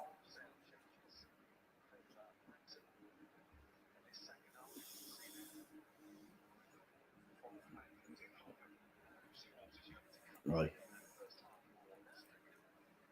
I'll let you know if there's any subs because they'll come up on the screen. Or if there's any changes, I should say.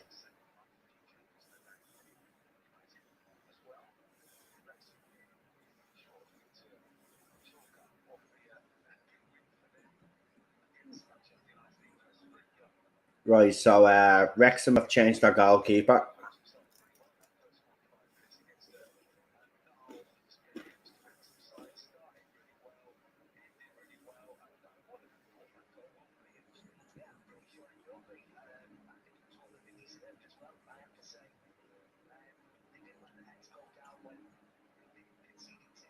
Wrexham manager doesn't look happy for some weird reason. He should be happy. He's winning two bleeding one against Manchester United, but I think he's complaining about.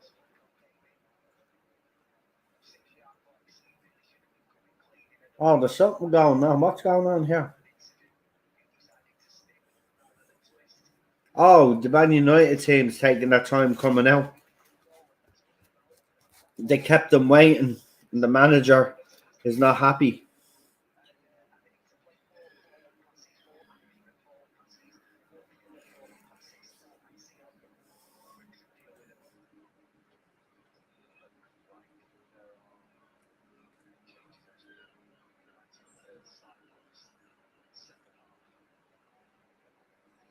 Right, I think the United team came out a little bit late, and the Wrexham manager is not happy.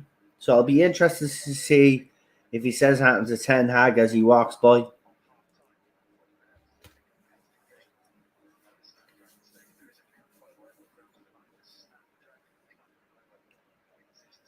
VT.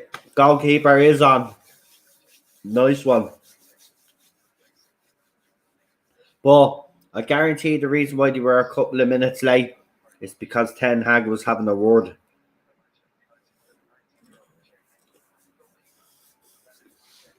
Right, come on. Good second half now. Bring it on.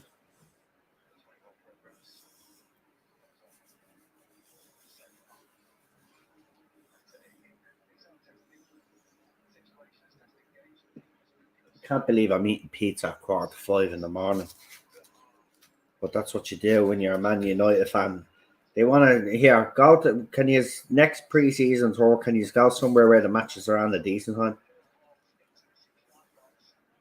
Wrexham to kick off. I'm off.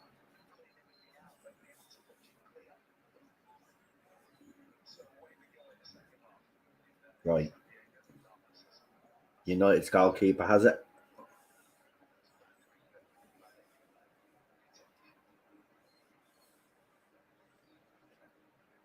Right. So Gore's still out on the pitch.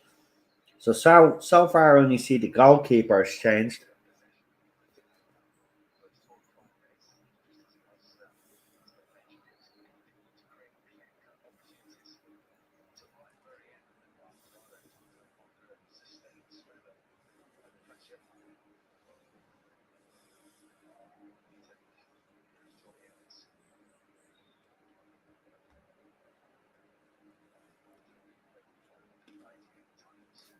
United goalkeeper still has it.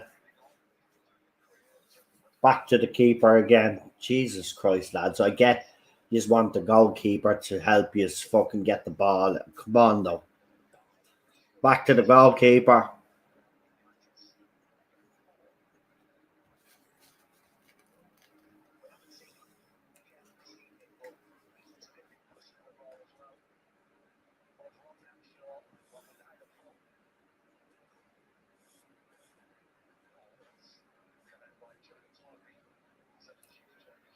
That's a red card. Yeah. Gore gets sent off. 2-footed challenge. Saw it a mile away. Wrexham players are trying to start on him. Fucking horrible.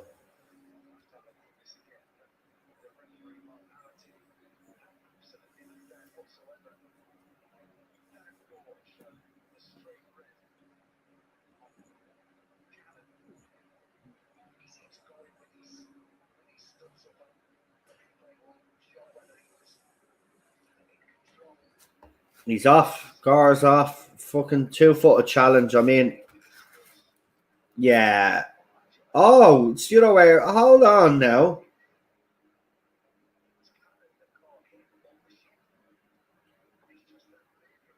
In fair, right, his foot was up, but the Wrexham player stood on his leg.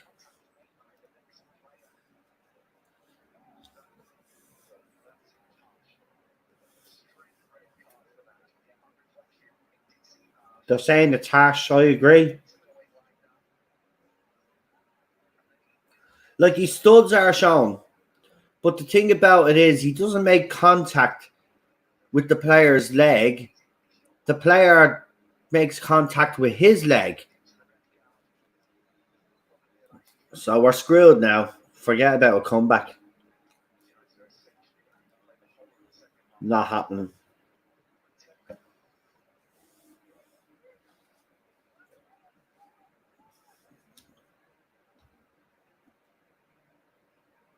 Harsh lesson learned there for the young kid.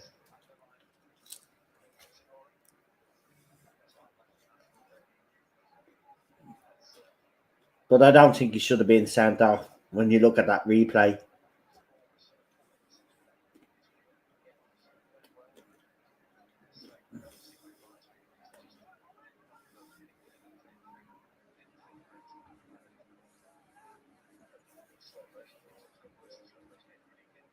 There's no way.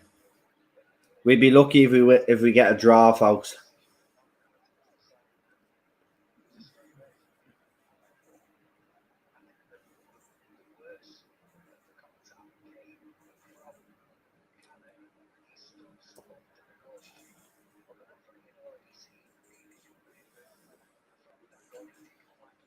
Like, yeah, I get that his studs are up. And that's what they're emphasizing on MUTV. Yeah, his studs were up, but he doesn't make contact, and your man comes down on his leg. So, yellow card at most, but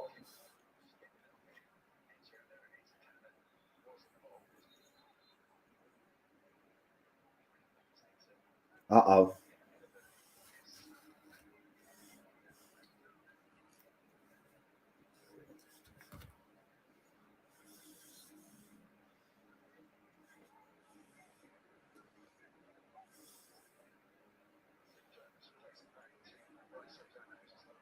I don't like Wrexham anymore. I'm only messing. Shocking. The referee is it's a yellow at most. But then if you look at the Wrexham player coming down on United player Gore's leg, I mean you could argue that was a red.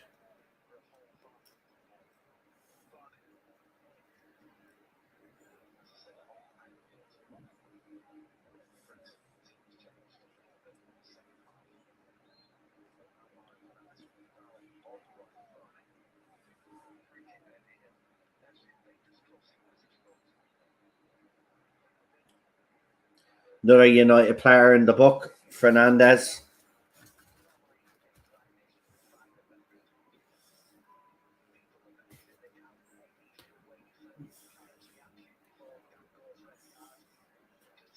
Johnny Evans is the senior player there.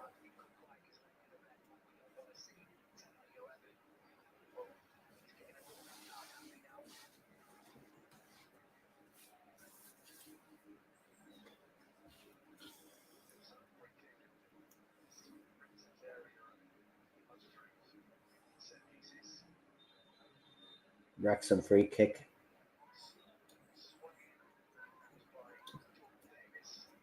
Defended.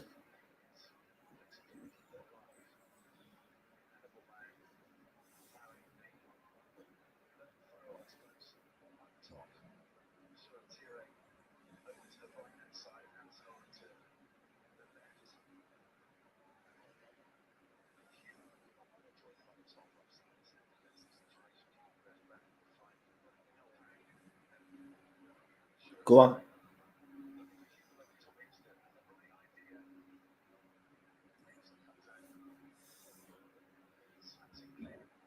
Excuse me. Ugal has no pace.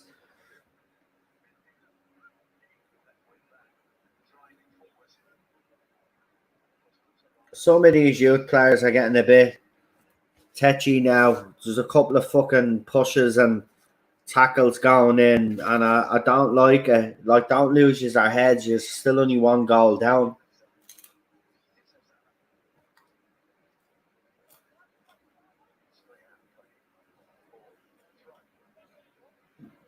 Losing their heads a bit.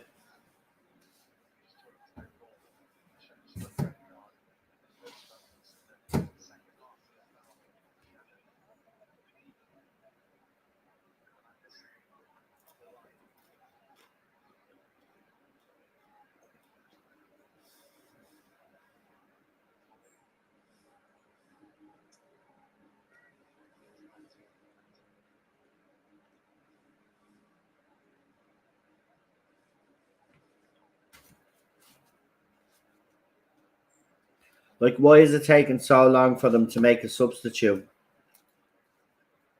to bring on to shore up because Gore's out?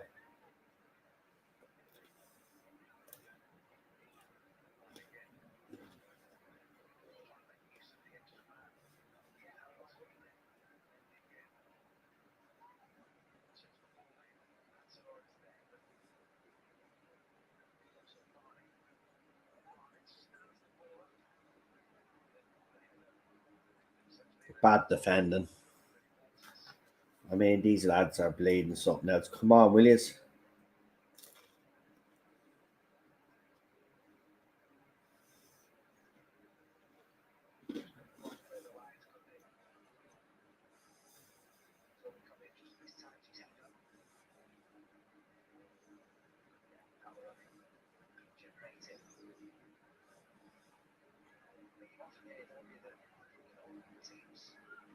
For God's sake.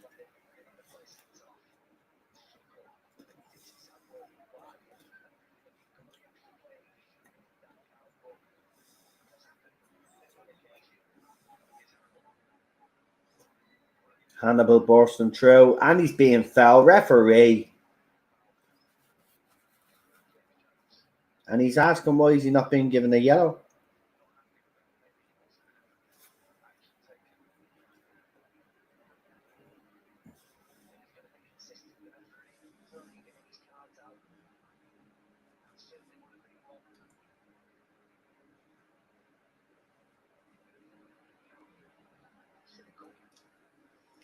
Shocking.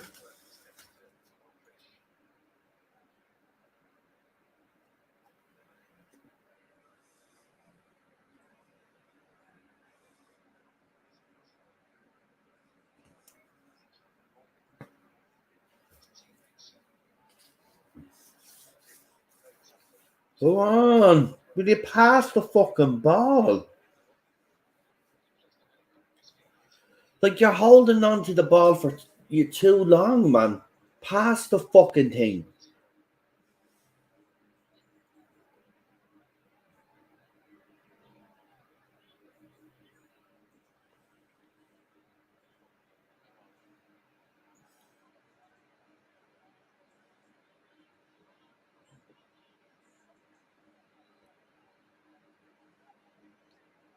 We've got a bit of hold of the ball because we haven't had a hold of the ball since Gore got sent off.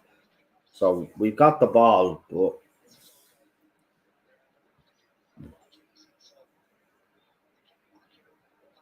go.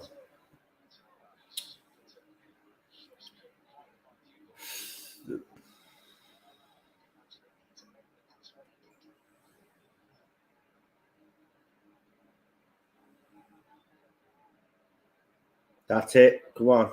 Go on. Handball ref.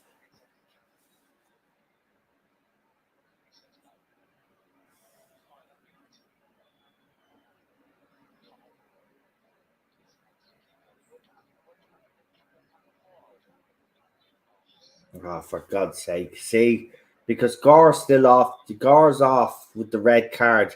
So we're wide open now. And I don't know why the manager hasn't made any changes.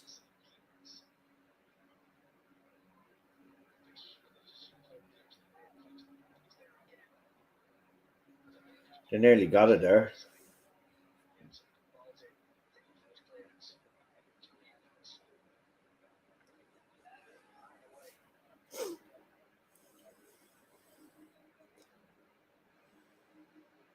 I mean, the main game's tomorrow, but I wanted us to really win this. But I just don't see it because we're being pegged back. And then when we do get the ball and we break out, players spend too much time on the ball and it breaks down again, goes back to Wrexham, same cycle. Now they've got the ball out on the wing.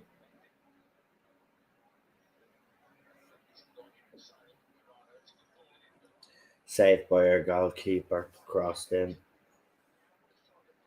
But again, he slows the ball down. Someone should be on the go running. We scored a lot of goals like that back in the past. I know we can't keep harping on about the past, but Jesus Christ, come on.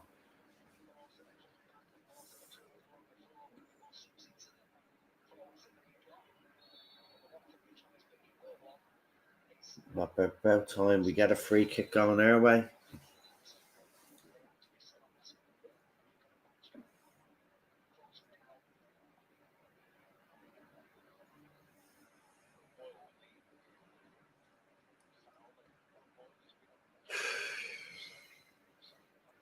Right, here we go. We got a couple of changes. So Collier's coming off, who's been shocking in my opinion. He should be. I mean, and Aaron is coming off as well. Aaron Hansen, who has also been shocking in my opinion. So the two right changes have been made. I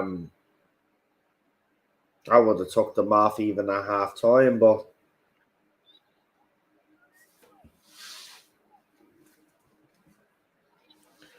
But I mean, Hannibal's getting fouled all the time because he's the one that's trying to get on the ball all the time and do something.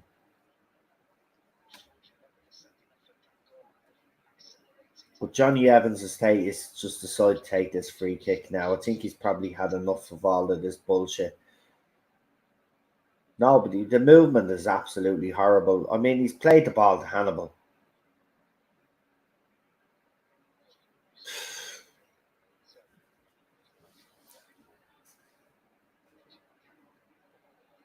Nice ball by Johnny Evans. Out to the wing. First time ball. That's it. That's a bit more. That's better. See, we need to speed it up. If we speed it up a little bit, I reckon we can actually, even with 10 men, we can get this second goal.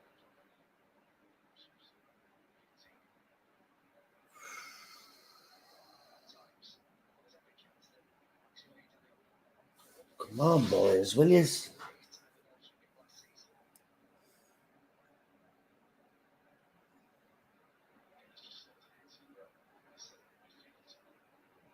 That's it. That's it. About bleeding time. Cross the ball in. What a ball. Go on. But again, see, every time it's the ball, it's the right ball to play. But you just don't play it often enough.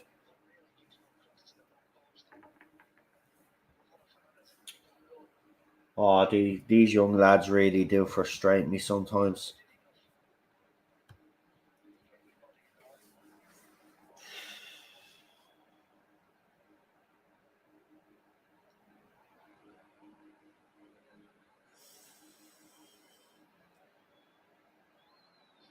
We do seem to be playing with a bit more urgency, though, I will say that. But see again,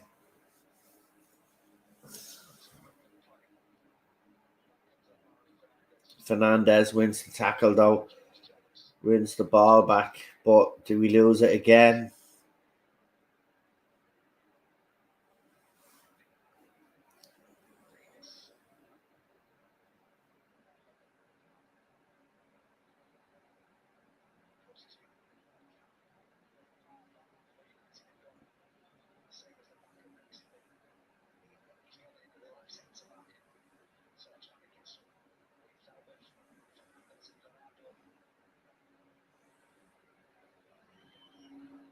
Hannibal again, trying to win the ball back. He pops up everywhere.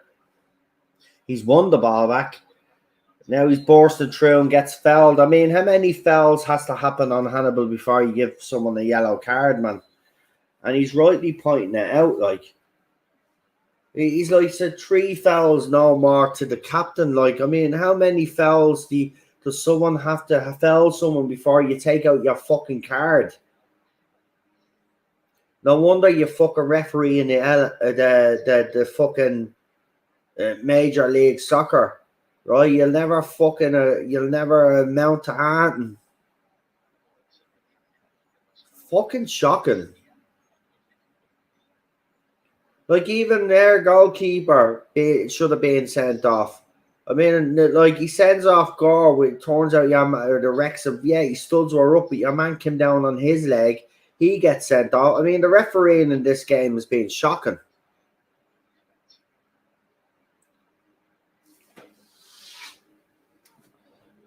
That's why he'll be reffing in the Major League Soccer for the rest of his life, man. Fucking shocking. And some of these youth players are starting to piss me off. Will you stop with the fucking overplaying the fucking ball, right? When you see the fucking pass the fucking ball instead of trying to dribble the fucking ball every time. Every single player does it, right? You aren't all that great at fucking doing it. Hannibal is decent.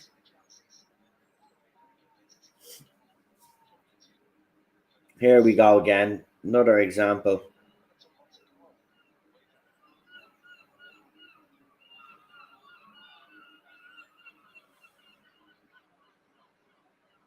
Like, it's nice, but it's going nowhere.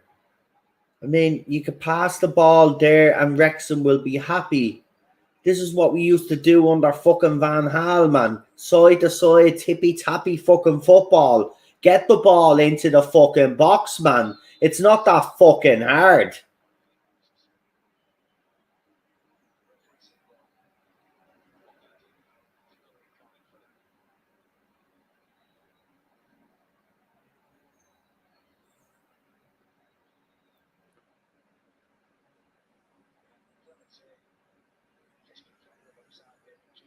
I mean, Hannibal was waiting for that free kick, though.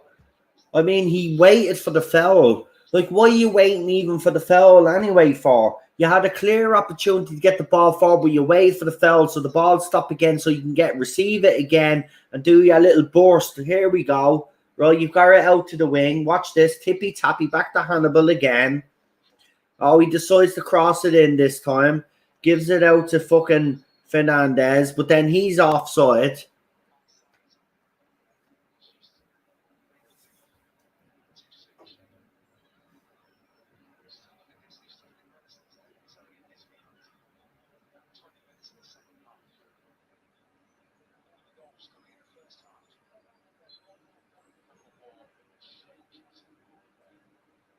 Like, you're making more changes now. I mean, you should have made all of these changes at half time. Stop with the fiddling around, right? You fucking play the first 11, and then in the second half, you put on all your substitutes. By the way, it's the under 21 coach. I'm not giving it about Ten Hag. He's the one that's looking after this game. Ten Hag is there to watch the youth players to see how they do. But I reckon out of this, he'd probably see two or three players, maybe two.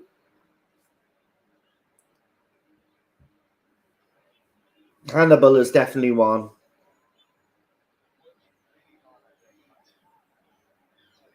And Fernandez has something about him.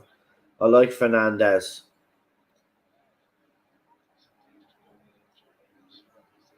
But listen, if we're offering Johnny Evans if we're offering Johnny Evans a contract, man, if this short-term deal is until the winter transfer market, you can fucking forget about it, right? We ain't winning no title with Johnny Evans.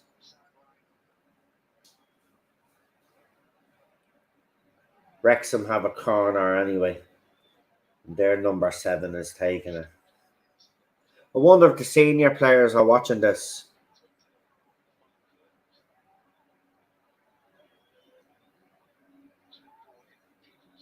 Goalkeeper came out, and Wrexham player thought he was Cristiano Ronaldo or Paul Scholes or Wayne Rooney and tried to fucking cannon.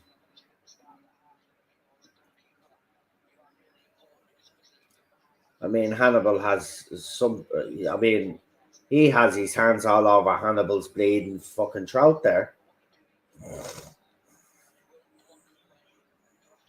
Right, who's this?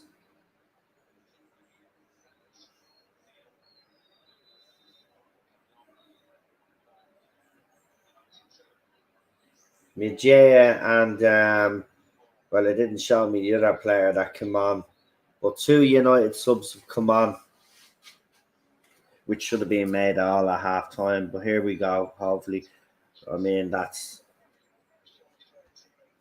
here we go now.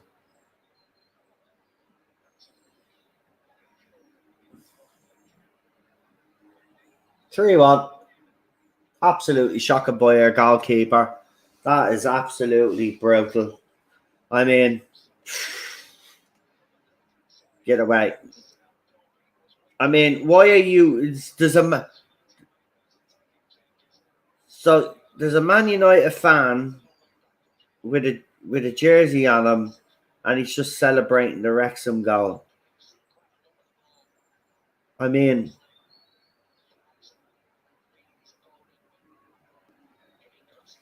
that's shocking. I mean, that is absolutely shocking. Our goalkeeper is in no man's land again. I mean, no wonder. Yeah, I can actually understand why Ten Hag is looking at 2 goalkeepers because that is fucking shocking. I mean, What part of his body does that even go off? Not the goalkeepers. I mean, the fucking fella that scored, Sam Dalby. But it's Manchester United 1, Wrexham 3, because their youth players are just not. Some of them are just overplaying the ball. Now that's something that has to be eliminated. You know, you're dribbling the ball too much. Just fucking pass the ball. Right, Hannibal there now. Watch you try take around players because it's so fucking obvious.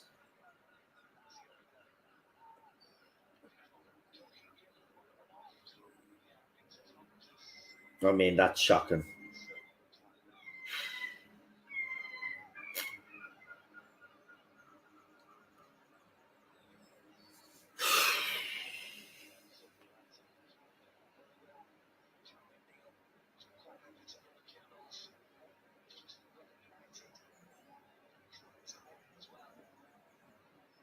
Shocking. This is Wrexham, right? So before anybody says I'm being a little bit harsh here, I'm not being harsh here. This is Wrexham, right? We should not be losing 3-1 to Wrexham. Absolutely shocking. Shocking.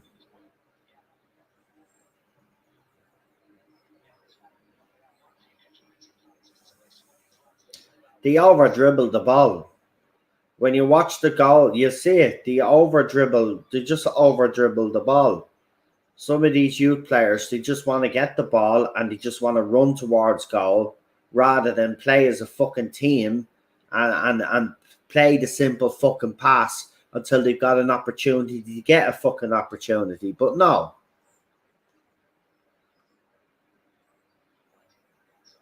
I mean, the ref has screwed us over as well because Gore shouldn't have been sent off. I mean, it is a rash. He stood Zara up, but as I said, the Wrexham player comes down on his leg.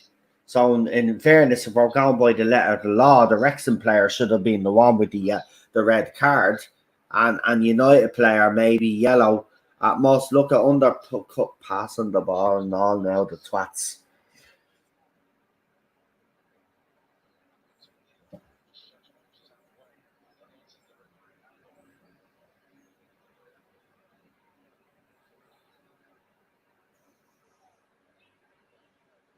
I like Hannibal, but he slows the game down too much. He actually slows it down.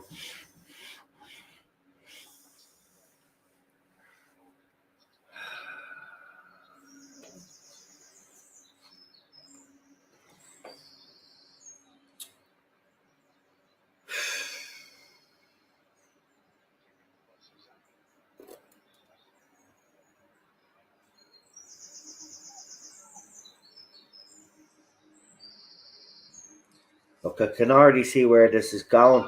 You need to get out to use our man faster. It's not fucking hard. You were doing it in the first half. What's going on? I mean, this could end up being embarrassing here. I mean, he's offside, but that you need to come on with you. Cop onto yourselves, man.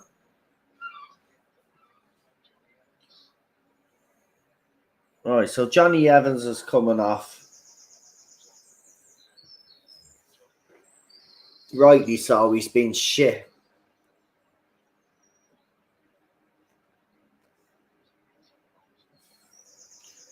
He couldn't organise a funeral, let alone a defence. I mean, he's 30 fucking what, 6, 37. Get the fucking boat, man. He should never been on the pitch.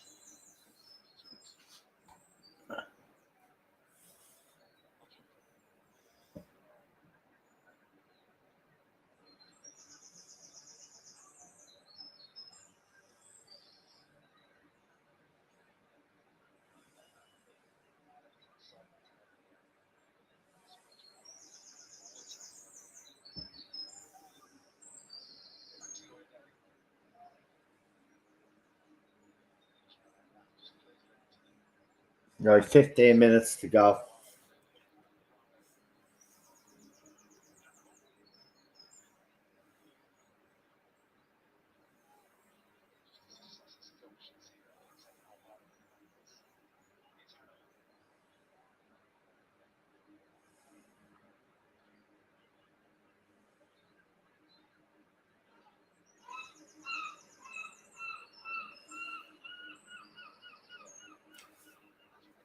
Oh, this is so fucking frustrating because I can actually see balls where the players can actually play them and they're just not playing them because they just want to play tippy tappy, pass the fucking ball.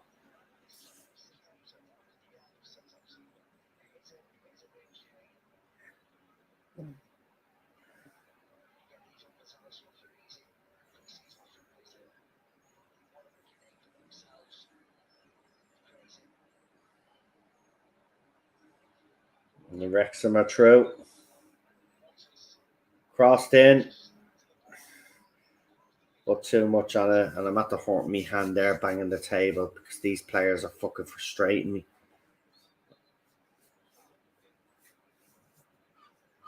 No urgency now. We're like 3-1 down. No urgency. No, nothing at all.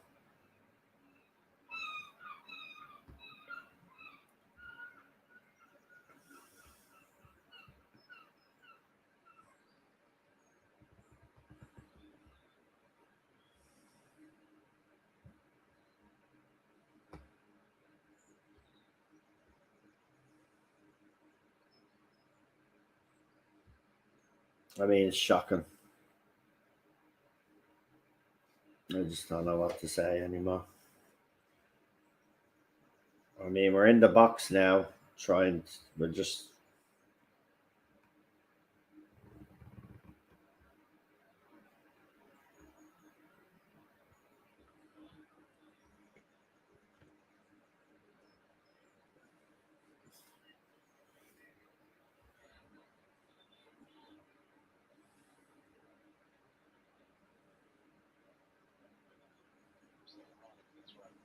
I mean, did these players just? Is it instilled into them not to cross the ball into the box? Because I mean,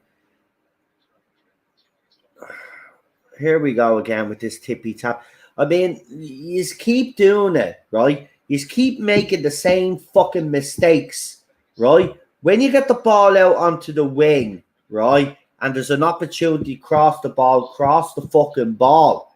So don't pass it back fucking in to tippy tap it back to your fucking mate.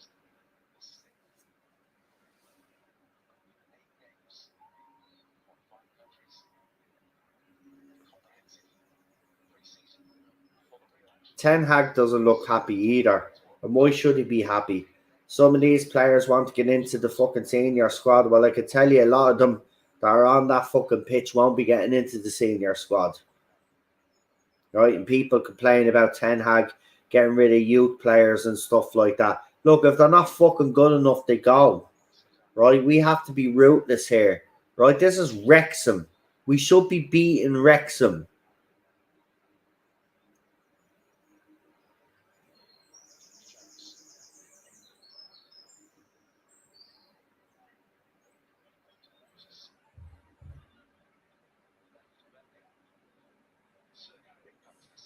Fucking Wrexham.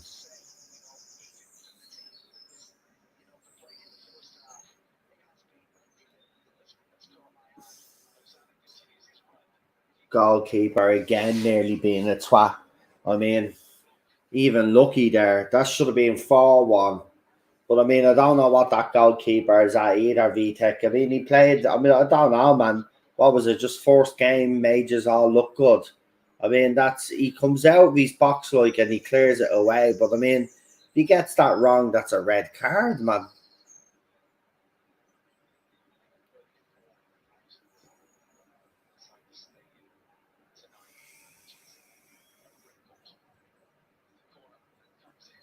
Goalkeeper again with a save, though. Get up. What you do? Break your arm?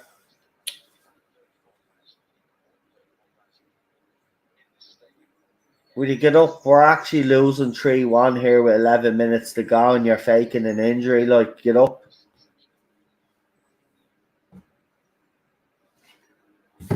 Like, I mean, nothing happened to your arm there. Just get up, you muppet. Look, you're fine now, aren't you? Kick the fucking ball out. Will you hurry up?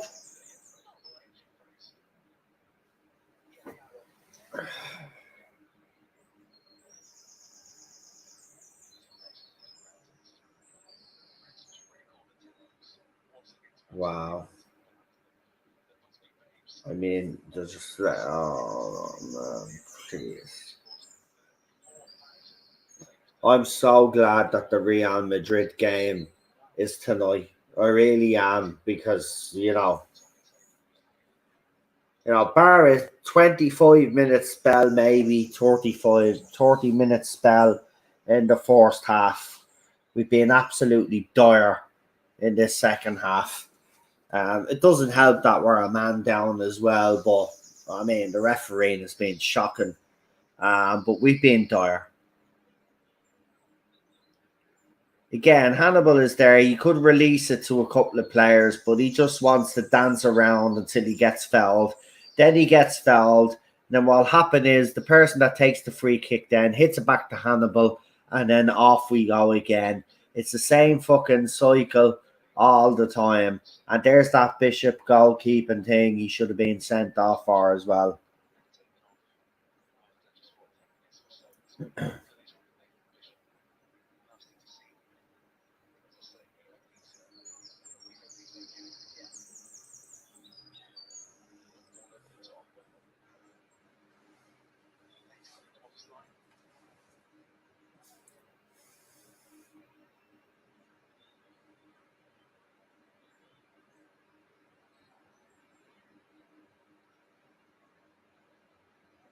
So, unless in the next 8 minutes we score 2 goals, we're looking at our first defeat of pre-season.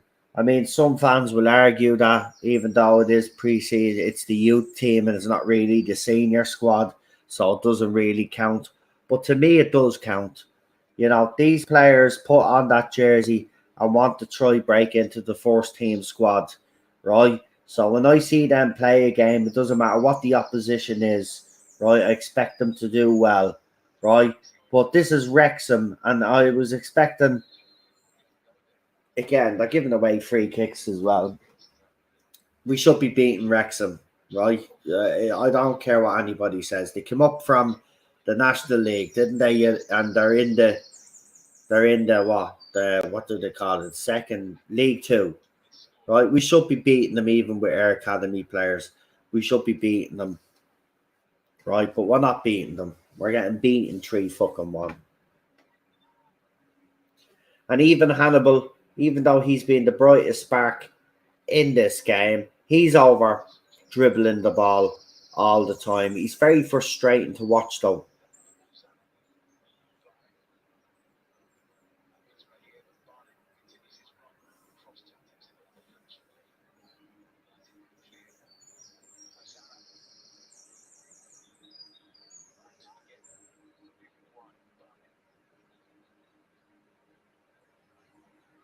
Cross into the box. Their goalkeeper is just a fucking clown. I mean, these two goalkeepers, uh, these two goalkeepers, Bishop, absolute clown. This VTech fella, absolute clown. I hope we're definitely in for Zion Suzuki because I tell you fucking something, right? These fucking reserve goalkeepers that we have, they're absolutely muck.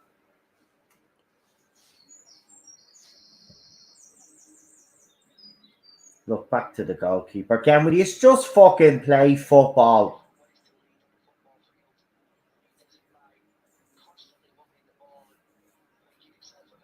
Jesus Christ, what was that? I mean,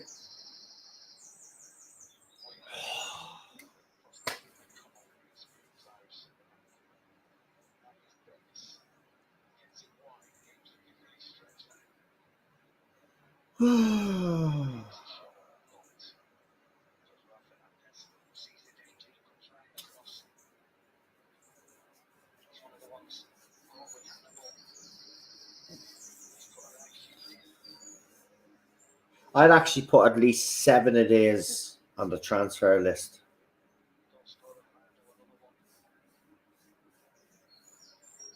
This is unacceptable. It's Wrexham. And again, no disrespect to Wrexham. But I mean, no. This is unacceptable. You put that United jersey on expect high standards. Look, did I put pressure? Even the managers, didn't I? Yeah, until he told them to put pressure on the ball, then he started running. You shouldn't have to be told to run to put pressure on the ball. You should be putting pressure on the ball.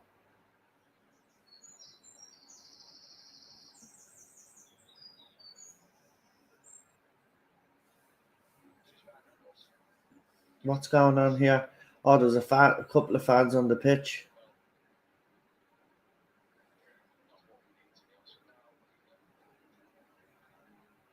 Oh.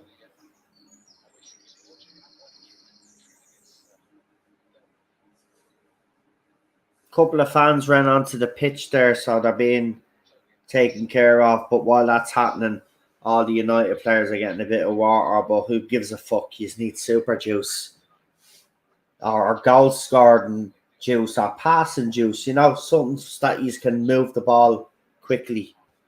Juice. Oh, don't be tapping each other. You're 3-1 down. This is not the mentality, man, you should be having. Jesus Christ almighty, man.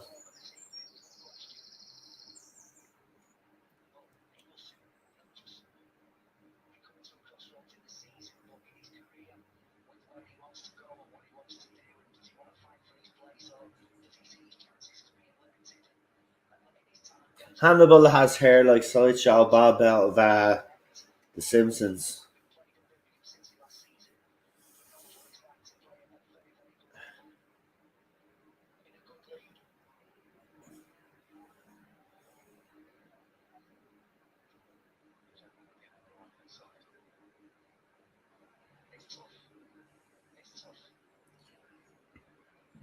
Remember, there's still a lot of academy players that are not even here that are lower than them at the moment.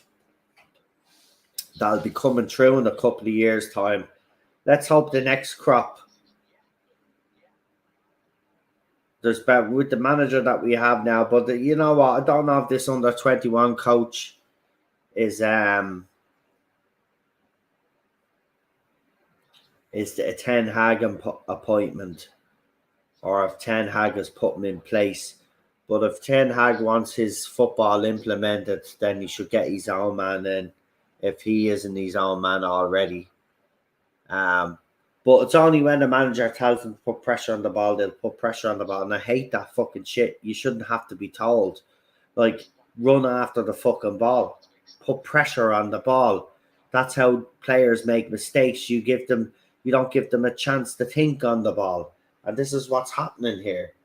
Like, I mean, like, he's had to getting around their defender. So it's nearly 4-1. I mean, what is this, man?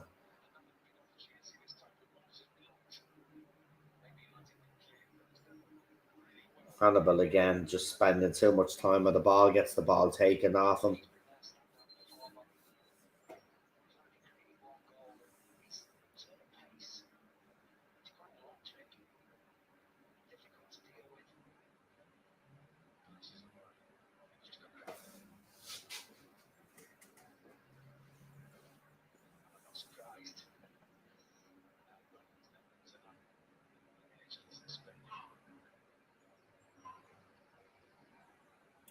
I mean, it's not even a foul.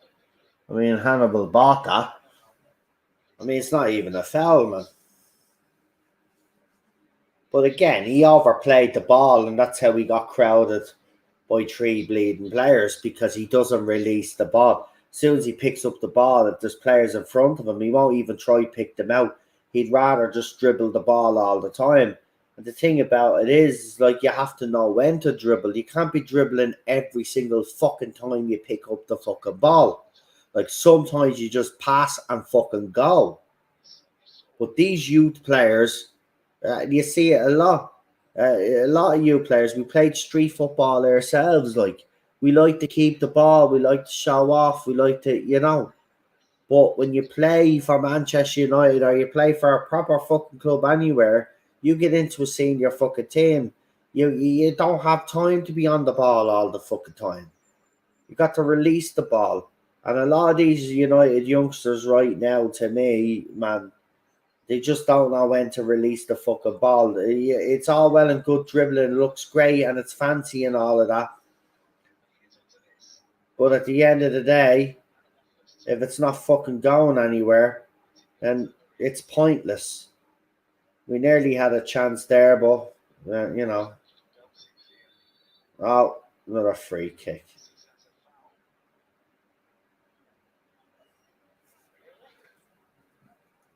See, as soon as we release the ball straight away, we cause problems. It's so fucking obvious what's went wrong in this game. If you actually watch it and you have watched the game, you could see exactly what's went wrong in this game and why we've lost this game. It's not actually rocket science, right? Yeah, the players' decisions are just absolutely awful. And on top of that, as I said, they don't know when to dribble, and then sometimes they're passing when they shouldn't pass. And Wrexham are on the attack again. They'll be happy with this result. I mean, they'll make a big deal out of this, even though they are playing the youth team. They will make a big deal out of this. This will be a big result for Wrexham. And it is a big result for Wrexham.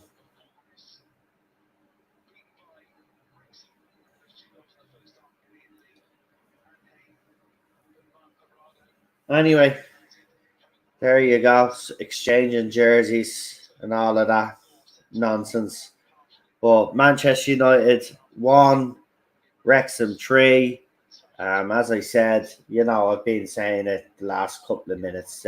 These youth players overplay the ball. Um, they hold on to the ball too much at the edge of the box. They don't release the ball when they should.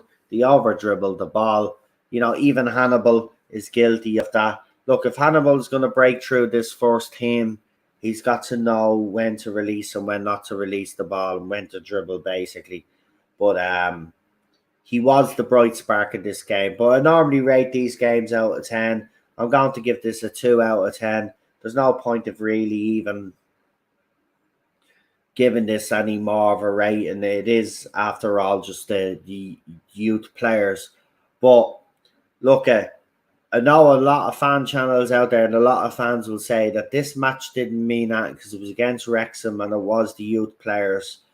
But these are the games that fans should be taking notice of, because these are the next generation of players that are supposed to be breaking through. And for what I've seen, so far, a lot of them still have a lot of work to do. And that's what pre-season is for. Very disappointing result. The sending off changed the game as well, to be quite honest. I think if we still had every man on the pitch, we may have got that second goal and then it would have went to penalties at the end. But absolutely rubbish from our point of view. And, Ten Hag will have a lot of thinking to do, let's just say. And I'm pretty sure some of these young players will not make the cut. We'll see which ones do. But, the main youth players, the main academy players that weren't in the squad are in the first team squad. These are players that Eric Ten Hag is hoping that may get into the squad in the future. And, Hannibal is probably further up that list, but he still has a lot to prove. But we need another new goalkeeper, because those reserve goalkeepers are absolutely shocking. Bishop should have been sent off, and the second goalkeeper, who I thought was actually did well at the start of pre-season, also made some shocking decisions as well, in my opinion. So yeah, it's not really. Look, the game tonight is the most important one anyway, as fans would say. But still, I'm a bit pissed at that result. That should have been an easy win for United, and that's not me bigging up. That should have been an easy win for United. But there you go. What can you do? These results happen, unfortunately. But that's it for now, because it's 5:30 in the morning, so I'm gonna go and get some fucking sleep. But I want to thank you all for joining me. And don't forget to like, share, and subscribe. And we will be back tonight for the main game a little bit earlier. What time did I say kickoff was a 1:30, and we're going live at 1. I think it is. Tell you now. Yeah, we'll be live at 1 o'clock tomorrow. Tomorrow night.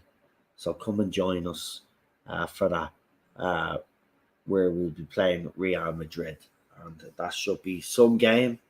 And we'll be more G'd up for that, but just a little bit disappointed that we didn't get that result. But there you go. What can you do? But Ten Hag will have had a good look at most of these players now, and he'll know which ones will cut it with him. But after bigging up the academy at the start of the stream and saying that we had a world class academy, I don't think some of these players did themselves any good. But we'll see. There's still plenty of pre-season to go, so we'll see. But that's it for now, folks. I want to say thank you. Don't forget to like, share, and subscribe. And we will see you again tomorrow pretty soon. Bye-bye.